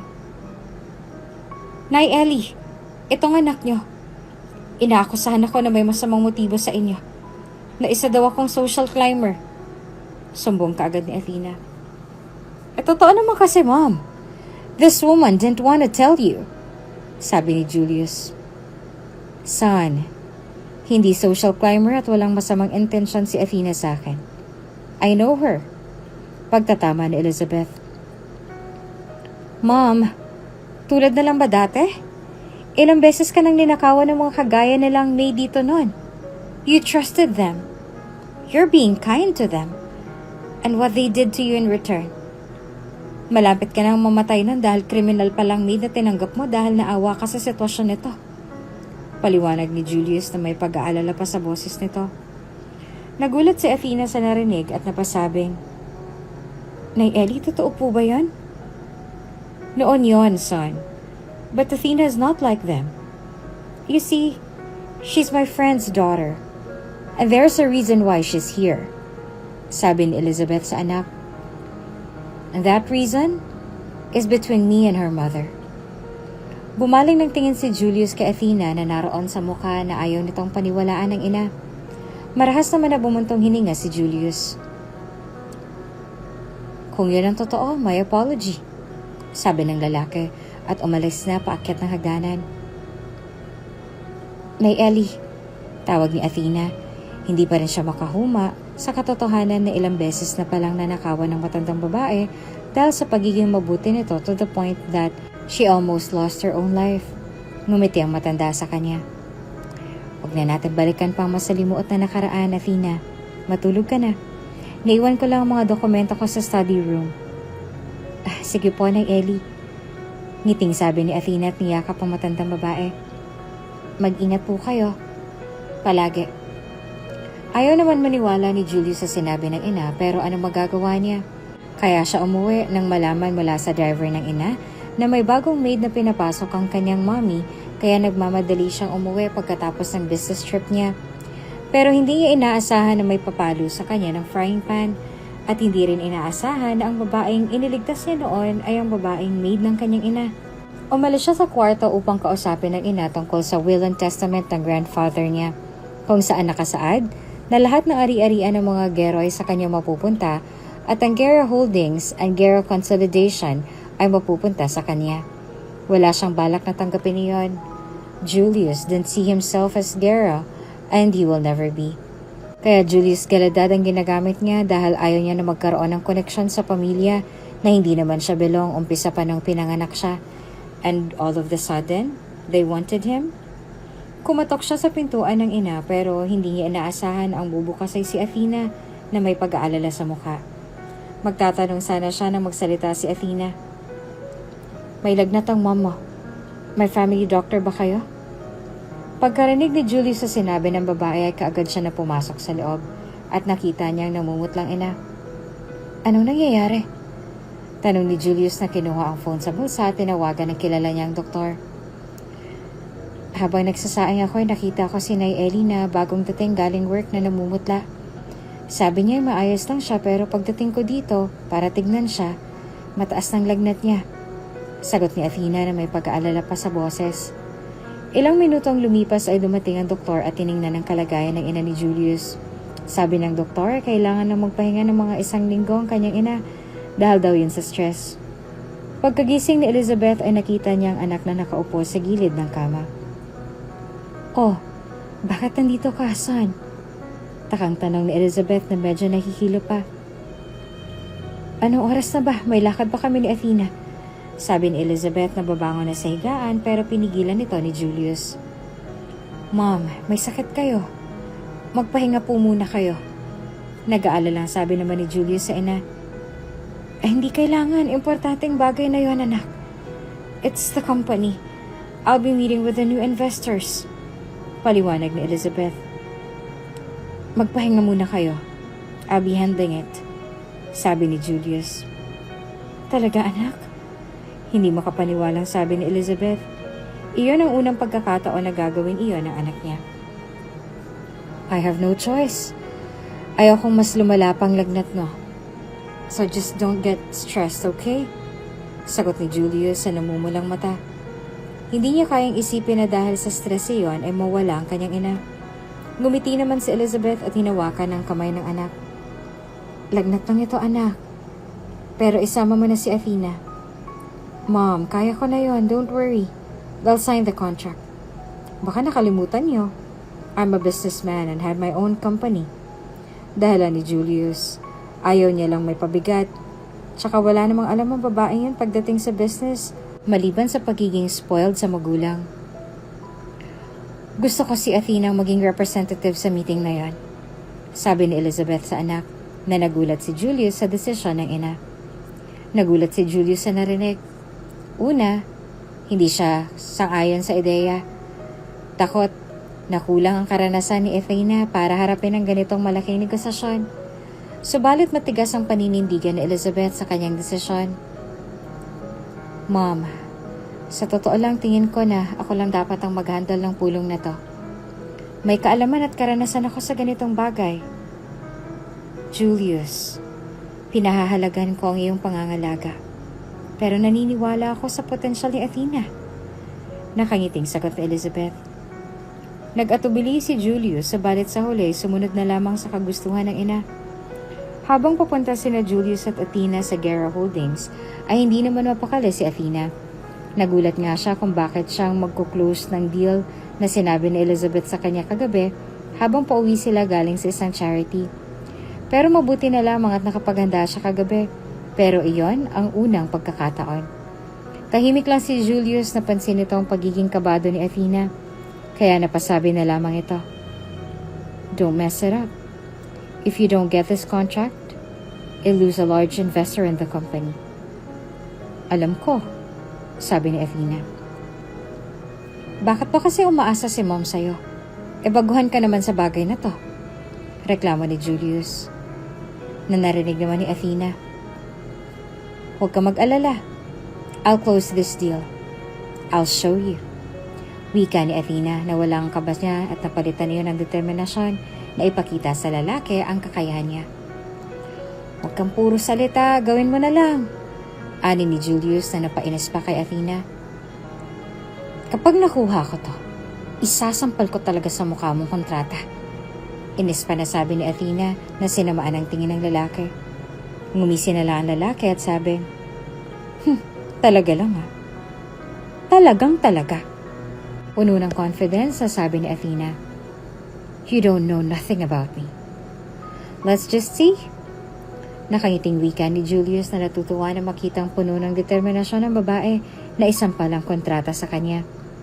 Sa loob ng meeting room, tahimik lang na nakatingin si Julius kay Athena sa harap ng meeting room habang sinasagot ang katanungan ng mga investors pagkatapos ng presentation. Habang umuusad ang pulong, Julius couldn't help but be impressed by Athena's performance. She handled the negotiation with grace and skill, addressing Mr. Rodriguez's concern effectively. Nung una ay nagdududa siya sa kakayahan ni Athena, ngunit nung huli napagtanto niya ang tama ang kanyang ina. Sa bandang huli ay nakuha ni Athena ang deal. At pagkatapos ng meeting ay malaking ngiting lumapit siya kay Julius hawak ang kontrata. "See? I told you," Athena said with proudness in her voice. "Okay, I was wrong," sabi ni Julius sa tinaas ang ulo. "You can slap me now." "Nagbibiro lang ako kanina. Tinotoo mo naman," nasabi ni Athena. Wala siyang balak sampalin ang mukha ng lalaki. "Why don't you treat me to be fair?" Nakangiting suwestyon ni Athena and handed the folder to Julius. Kinuha ni Julius ang folder at gumiti. "Sure. For my way of apology," sabi ni Julius. "Treat me for a drink in a bar," tuwang sabi ni Athena. She missed the taste of alcohol in her buds. Nang nasa bar na sila ay nag-order ng champagne si Julius. "Gusto ko ng strong drink," sabi ni Athena na dismayado sa wine na nasa table nila. "It's my treat, kaya champagne," sagot ni Julius kasama ng ngisi na kitang pantay na mga ngipin. Lalo namang sumimangot si Athena at hindi niya ayon gusto. "Dapat ko anong gusto ko. Hindi matapang ang champagne. Gusto ko yung vodka," reklamo niya. "Alam mo, umuwi na lang tayo kung yan ang gusto mo. Parang balak mo pa yatang maglasing ah," anas pa ni Julius. Pero natutuwa siya sa pagmamaktol ni Athena na parang bata. "Fine!" Kinuha ni Athena ang champagne at nagsalin sa glass niya. Pinuno niya ayon. "Kung may pera lang talaga ako, hindi ako aasa sa'yo." Napaangat ang kilay ni Julius sa narinig. "Nagbibiro ka lang, diba?" Umiling si Athena na inubos ang champagne na parang tubig lang. Binaba niya ang baso bago sumagot. "Mahirap paniwalaan, diba? Pero yan ang totoo. Like nothing. Even my phone. So frustrating to think. But you know what? I started to get used to it. To have nothing." Nagsalin ulit siya. Pansin ni Athena na hindi umiinom ang lalaki. "Oh, bakit hindi ka umiinom?" Sinalina niya ang glass nito. "I don't drink," sabi lang ni Julius. "You're not cool if you don't drink," komento ni Athena. "Uminom ka naman. Hindi naman yan makakasira sa liver. Just once." Nginitian niya si Julius na napailing pero sa huli uminom din. "Cheers!" Binangga pa ni Athena ang glass sa glass nito. "May tanong nga pala ako, Julius," sabi ni Athena. "Nagtatanong ka na," ani naman ni Julius. Marahan namang tumawa si Athena na ikinatitig ni Julius sa kanya. "Oo nga no, may sense din. Bakit ba gusto mong maging actor? Nagtayo ka pa ng own company mo? Gusto ko lang. Simpleng sagot ni Julius pero may malalim siyang dahilan kung bakit. Pero hindi ito mahiling magkwento ng mga bagay-bagay tungkol sa sarili. Pangit ang sagot mo. Nasabi na lang ni Athena. Natawa naman ang lalaki sa narinig. Acting has been one of my dreams. Pero kung isa kang gero, ang pag-acting ay isang kahibangan kaya. I built my own company for those who dreamt to be one but couldn't because there's a lot of discrimination in this kind of industry. Sabagay. Nasabi ni Athena, tinitigan na mabuti si Julius. Bakit ganyan ka kumakatitig? Puna naman ni Julius. Ikaw ba yung gumanap na male lead sa With You? Tanong ni Athena nang maalala ang sikat na pelikula na na-release 2 years ago. Ngumisi si Julius. Yup. That was my last acting for a main role that year. Since I switched my focus to business. Kaya nagma-minor roles na lang ako. Nagkwentuhan pa ang dalawa at nag-away pa nga dahil gusto pa ng isang boteng champagne ni Athena. Ngunit sa huli ay pumayag naman si Julius. Hanggang ang 2 bote ay naging 4. You being serious? Anas ni Julius na kinuha ang 4 na bote. Enough, Athena. Lasing ka na ata. Ano ka ba? Hindi pa.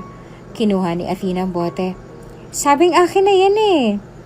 Hanggang sa nag-agawan na silang dalawa at hanggang nahulog ang bote sa sahig, causing some shattered sound of glass. Galit na sumigaw si Athena kay Julius. Baliw ka ba? Tingnan mo ang nangyari. Ikaw tong baliw. Look at yourself. Your face is flushing red. At lasing ka na. Umuwi na tayo. Ayoko nga. Gusto ko pang uminom. Hindi ako uuwi. Kahit anong pilit ni Julius ay tumatanggi si Athena. Kaya ang ginawa niya na lang ay nilagay ito sa balikat na parang sako ng bigas. Ibaba mo ko! Sigaw ni Athena. She was screaming. But Julius denied her scream until they left the bar. Sira ka ba? Ibaba mo nga ako sabi. Hindi ako titigil sa kakasigaw kung hindi mo ako ibababa. Banta pa ni Athena na malakas ang boses. Kaya napapatingin ang mga tao sa gawin nila. Don't mind her, this woman is drunk and wild. Pagrarason pa ni Julius na ikinainit pa ng dugo ni Athena. This man is trying to kidnap me! Help! Somebody help! Sigaw ni Athena pero wala na isa man lang na lumapit. Pwisit ka talaga, no? Galit na sabi ni Athena sa lalaki. Pagkarating ng taxi ay doon pa lang siya binaba ni Julius. Sinipa niya ito sa binte na kaagad naman iniwasan ng lalaki.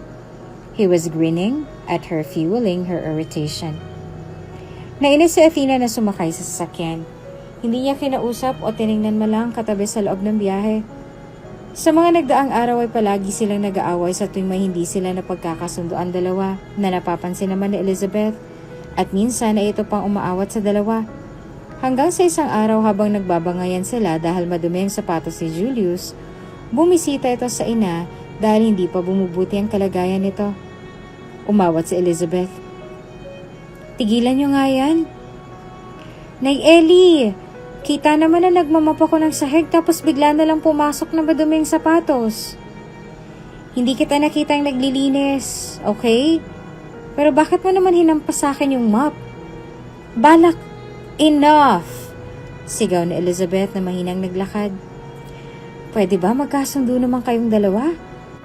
Simula nung nag-sign ng contract, nag-aaway na kayo? Ha?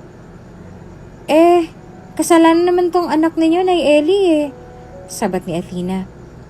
Aba, ikaw tong may galit sa akin. Dahil ba hindi kita sinunod sa gusto mong maglaseng? Katwiran ni Julius na nagpainit sa mukha ni Athena. Hindi mo alam kung paano mo ako pinahiya. Ngunit hindi na natuloy ni Athena ang pagsagot nang biglang nahimatay si Elizabeth. Mabuti na lamang ay kaagad na napansin niyo ni Athena at nahawakan ng matanda bago pa tuluyang matumba sa sahig. Nay Ellie? Mom! Sa loob ng ospital ay hindi mapakali si Julius kung anong nangyari sa kanyang mommy. Hinintay nitong lumabas ang doktor. Punong-puno ng pag-alala si Athena na kinakagat ang hintuturo habang naghihintay sa labas. Samantalang kanina pa pabalik-balik ng lakad si Julius na hindi mapakali. Kasalanan mo kasi to. Anas ni Julius kay Athena. Anong kasalanan ko pa? Inis na sabi naman ni Athena na sinamaan ang tingin ng lalaki. Kung hindi mo ako hinampas ng mop, hindi tayo mag-aaway. E di sana hindi na-stress si mom. At wala sana siya ngayon dito. Pagsisisi pa ni Julius sa kanya. Aba, kung hindi ka pumasok ng madumi mong sapatos, eh di sana hindi to mangyayari. Mag-aaway sana ang dalawa nang bumukas ang pinto at lumabas ang doktor. Nice kayong kausapin ni Mrs. Guerrero, sabi ng doktor. She's fine for now. For now? The words that struck Athena and Julius. Pagkapasok nila ay nakita nilang nakahiga ang matandang babae na namumutla pa rin. Malapad siyang umiti sa dalawa.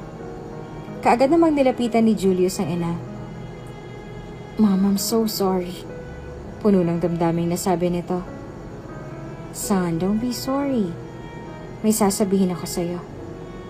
Elizabeth said in a weak voice. Nakaramdam na hindi maganda si Athena sa sinabi ni Nay Ellie. Humugot si Elizabeth ng hangin bago nagsalita. I have a cancer in the ovary and it's incurable. Sabi ng doktor, 3 months. Up to 1 year. Pero last month, he told me that I only had a month. Pagkarinig ni Julius sa sinabi ng ina ay ayaw niyang maniwala. Mom, tell me this is a joke. At marahan pa itong tumawa. Umiling na lamang si Elizabeth na naluluha. I thought I could have more time with you. Pero busy ka sa trabaho mo. Hindi ko nga inaasahan na bibisitahin mo ako. Alam kong marami akong pagkukulang sa'yo. And I'm so sorry, son. Lumandas ang luha sa mga mata ni Elizabeth, samantalang nakatulala si Athena habang pinoproseso ang narinig. Mom! Namamaos na boses na sabi ni Julius, hindi makapaniwala sa narinig. This can't be true. Parang sumikip din ng dibdib ni Athena at bago pa siya umiyak sa harapan ng dalawa ay umalis siya. Hindi naman napansin ng dalawang pag-alis ni Athena. Nagpatuloy sa pagsasalita si Elizabeth. Son, hindi na ako magtatagal pa. I have one last wish. I want you to marry our maid. Luhang saad na ina sa bilyonaryong anak. Napatingin si Julius sa kanyang ina. Hindi naman inaasahan ang sasabihin ng ina. Mom, I can't. Mahinang sabi ni Julius. Because you can't make two people marry when they don't love each other. Hindi mo ba siya gusto? Tanaw ni Elizabeth. Napatingin lang si Julius sa kanyang ina. He swallowed hard at iniwas ang tingin sa ina. Kahit gusto ko pang isang tao, hindi yun madaling bagay na ipilit sa isang tao, Mom. I understand what you want, but I can't force her. And I don't want a marriage by force. Ngumiti si Elizabeth at hinawakan ang mukha ng anak. Naiintindihan kita, anak. Pero nasa mga mata nito ang lungkot. Nag-uunahan sa pagtulong mga luha niya. Kung kailan magaan at malapit na ang loob ni Athena sa matanda, ay doon pa ito mawawala sa kanya. Katulad ng pagkawala ng kanyang ama dahil sa cancer. Ayaw niyang mawalan ulit ng taong nakakaintindi sa kanya at naging dahilan ng maraming bagay na natutunan niya kahit sa napakaikling panahon. Kaya hindi niya kayang tanggapin. Naitanong niya tuloy sa sarili. Why are you so unfair, God? Taking away people that I care about? My father. And then now, Nanay Ellie? Why? Pinahid niya ang luhang ayaw tumigil. Ang sakit ay napalitan ng galit. Ang mga yapak ni Athena ay nag-echo sa tahimik na pasilyo ng ospital habang siya ay naglalakad palayo mula sa kwarto ni Julius at ng ina nito. Masakit ang kanyang puso dahil sa kalagayan ni Elizabeth. Pero kailangan niya ng oras para sa kanyang sarili, para mapag-isipan ng lahat. Sa paghahanap ng isang tahimik na lugar sa hardin ng hospital Umupo si Athena sa isang bench. Her thoughts consumed by the unfairness of life's twists and turns. Hindi niya magawang kalimutan ang pakiramdam ng pagkawala ng mga taong mahalaga sa kanya at ito'y labis na nagpapabigat sa kanyang dibdib. Dumating si Cassandra kinagabihan at bumisita kay Elizabeth. Wala nun si Athena. Ilang araw siyang hindi bumisita at nag-aalala na si Elizabeth at Julius kung nasan siya dahil wala man lamang ito sa bahay ng matandang babae. She called me over the payphone. Siya nagsabi sa akin kung anong nangyari sa iyo, Ellie. She's in a hotel room. Nais lang niya ng espasyo, sabi ni Cassandra. She cared for you, Ellie. But she's just hurting by the thought of losing you. Isang gabi pagkatapos bumisita kay Elizabeth sa hospital, natagpuan ni Athena si Julius na mag-isa sa cafeteria ng hospital. Namumula ang mga mata nito mula sa pag-iyak at tila pagod na. Lumapit siya sa kanya. Ang kanyang boses ay malambing. Julius, okay ka lang ba? Alam niyang hindi maayos ang lalaki. Sino bang magiging okay sa pinagdadaanan nito? Losing your parent, so difficult and painful. Sorry, I know you're not. Hindi lang talaga ako magaling sa pag-comfort. Wika ni Athena na nahihiya. Sorry kung ilang araw ka bago ulit na bisita si Nay Ellie. Sinubukan ni Athena na maging matatag sa mga oras na yon. Pero naroon pa rin ang sakit sa puso niya sa katotohanan. Tumingin si Julius sa kanya at ang kanyang mga mata ay nagtagpo. Athena, okay lang yan. Naiintindihan ko kung bakit mo kailangan magkaroon ng espasyo. Umupo naman si Athena sa tabi niya at sila'y tahimik ng ilang sandali. Malinaw na pareho silang nag-aalangan sa pagharap sa nalalapit na pagkawala ng isang taong mahalaga sa kanila. Sa mga araw na hindi ka nakabisita, sobrang nag-aalala si Mom. I see how she cared for you like her daughter. Just don't. Julius trailed off and looked at Athena, glancing at him. Don't leave without saying anything. Pinag-alala mo kami. Kung hindi pa sinabi ng mama mo na nasa hotel ka niya, tinawagan mo siya.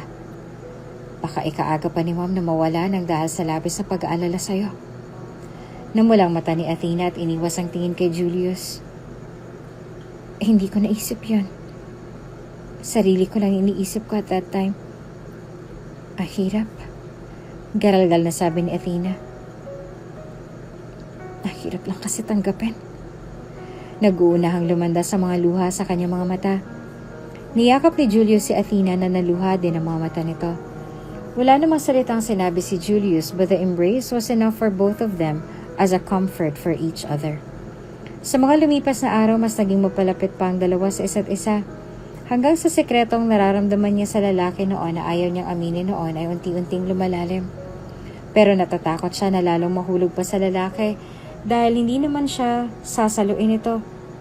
Nang bumisita siya ay nakita niya si Julius sa loob mismo ng hospital room. Malungkot na nakatingin sa natutulog nitong ina.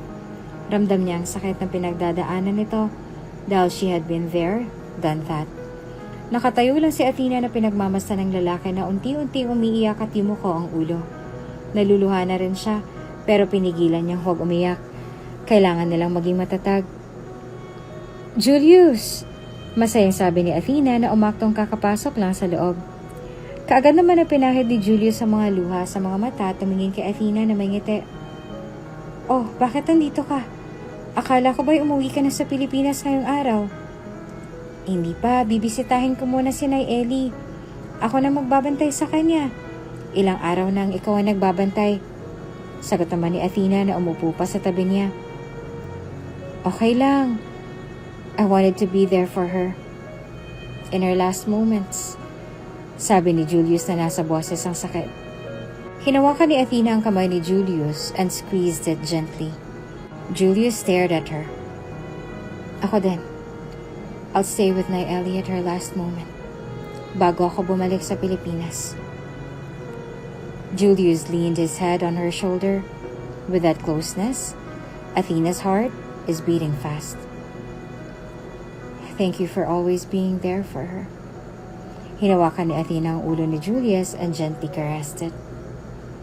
Nagkwentuhan si Athena at Elizabeth. Minsan nagtawanan ng dalawa sa mga nakakatawang kwento nito sa kanya, pero laging naluluha si Athena.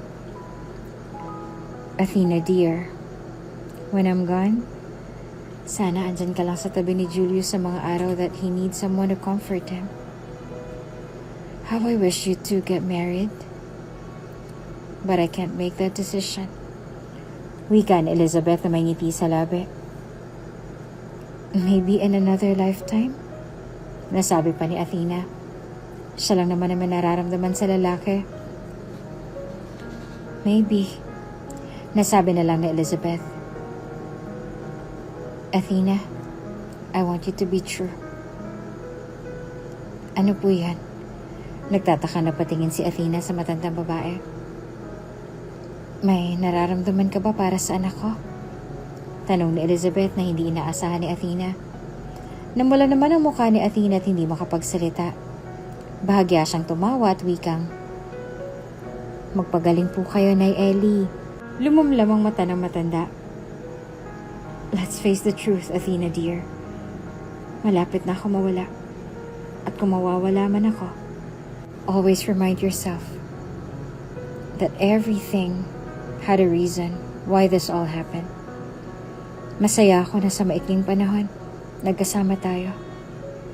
Parang anak na rin ang turing ko sa'yo, Athena. Kaya palagi mong tandaan na maging responsable ka. Huwag pairalin ng pride. And respect other people, no matter what their social status is. Niyakap naman ni Athena ang matandang babae. Thank you po. Kasi, madami ako natutunan sa inyo, Nay Ellie. Kung pwede lang na hindi kayo umalis, pero umiiyak si Athena. Hinaplos ni Elizabeth ang likuran niya. You need to accept things that life brings you, even how hard it is. Nang dumating si Julius ay nakaalis na si Athena. How are you, Mom? Tanong ni Julius. I want to rest now. Mahinang sabi nito. Huwag po kayo magbiro ng ganyan, Mom. Nasabi na lang ni Julius sa ina. I'm not. Hinawakan ni Elizabeth ang mukha ng anak. My one and only handsome son. How I wish I had more time with you. Stop saying that, Mom, please.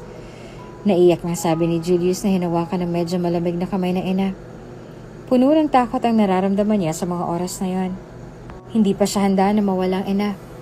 Pinahid naman ni Elizabeth ang mga luha ng anak. Panahon na para harapin mo ang responsibilidad mo, son. Binigay ng lolo mo ang dapat sa'yo. You earned that. You make him proud of you, making your company. Alam kong kailanman ay hindi ka na makakaramdam ng pagmamahal mula sa iyong ama. Kaya alagaan mo iyong sarili. At huwag mo hayaang ang galit o init ng ulo ang sumakop sa iyo. Pag-ibig, kababaang loob at pag-aalaga. Yan ang dapat magturo sa iyo sa landas na patungo sa hinaharap. Tumango naman si Julius at sinubukang pigilin ang kanyang emosyon. Pero naguunahang lumandas ang luha sa kanyang mga mata. You're right, Mom. I'll accept Grandpa's will and testament. Kayo lang ni Lolo naging sandalan ko sa pamilyang yan. Lagi ko pong tatandaan ang mga bilin mo. Ngumiti pa si Elizabeth na mahina. Ang kanyang mga mata ay puno ng pagmamahal. Alam kong gagawin mo yan, anak. Now, it's time for me to rest and for you to embrace the future. Remember, I'll always be with you in your heart. Ngumiti si Elizabeth. She like you, son. Maybe you two could work it out. Napatingin si Julius sa kanyang ina at ngumiti. Yumuko naman si Julius at magaan na hinagka ng noon ng kanyang ina. His heart heavy with the impending loss. I love you, Mom. I love you. Ipinikit na ni Elizabeth ang kanyang mga mata at may payapang ekspresyon sa kanyang muka. Bumulong siya sa kanyang mga huling salita. Mahal na mahal din kita, anak ko. Makalipas ang 2 buwan, tahimik nang nakatayo si Julius habang ang mga tingin ay nasa mga taong palabas sa airport. Naaalala niya na sa oras na kailangan niyang may kausap ay naroon si Athena, comforting him and making him not feel alone. Until he realized that keeping his feelings will lose the woman he loved. Kaya umamin siya kay Athena at ganon din palang nararamdaman ng babae. Sa mga lumipas na araw ay niligawan niya ito, pero wala pa rin sagot si Athena. Hanggang sa umuwi na ito ng Pilipinas noong 1 buwan. Namiss niya ito ng sobra. Isang ngiti ang sumilay sa kanya nang muling makita si Athena na palabas sa airport. May hawak siyang bulaklak para sa babaeng minamahal. Nang makita naman ni Athena si Julius, ay mabilis siyang tumakbo at niyakap ang lalaki at hinalikan ito sa labi. For a month without him, parang may kulang sa buhay niya and she missed him so badly. May sasabihin ako sa iyo, Julius. Malaking ngiting sabi ni Athena. Ngumiti naman si Julius na nagtanong. What is it? Will you marry me? Tanong ni Athena. Athena naman. Dapat ako magtanong yan sa'yo. Na hindi mo pa nga ako sinasagot eh. Nagmamaktol pa na sabi ni Julius. Tumawa na lang si Athena at nagsabing, sinasagot na kita. Now will you marry me? Biglang tumawa si Julius. Is this a joke to you? Bakit tumatawa ka dyan, Julius? Athena remarked and pouted. I'm serious, see? May singsing ako na binili para sa atin. Pakita pa ni Athena sa singsing na nasa coat ng jacket niya. Kinuha naman ni Julius ang isang singsing at lumuhod siya. Athena, will you marry me? At ito ang nagtanong. Natatawa si Athena na sumagot. Jeez, Julius, dapat ba ikaw? Tumango naman si Julius. Alam mo naman ang sagot ko. Sabi ni Athena at kinuha ang singsing at sinuot iyon. Lahat ng taong naroroon sa airport ay napatingin sa kanilang dalawa at nagpalakpakan. Julius was so happy, like he won a lottery, while Athena hid her face with embarrassment, realizing na nasa public pala silang dalawa. Kung bago ka pa lang sa channel na ito, mga kwento ni Ate Jane, istorya mo, ikwento ko, huwag kalimutang pindutin ang notification bell at subscribe button.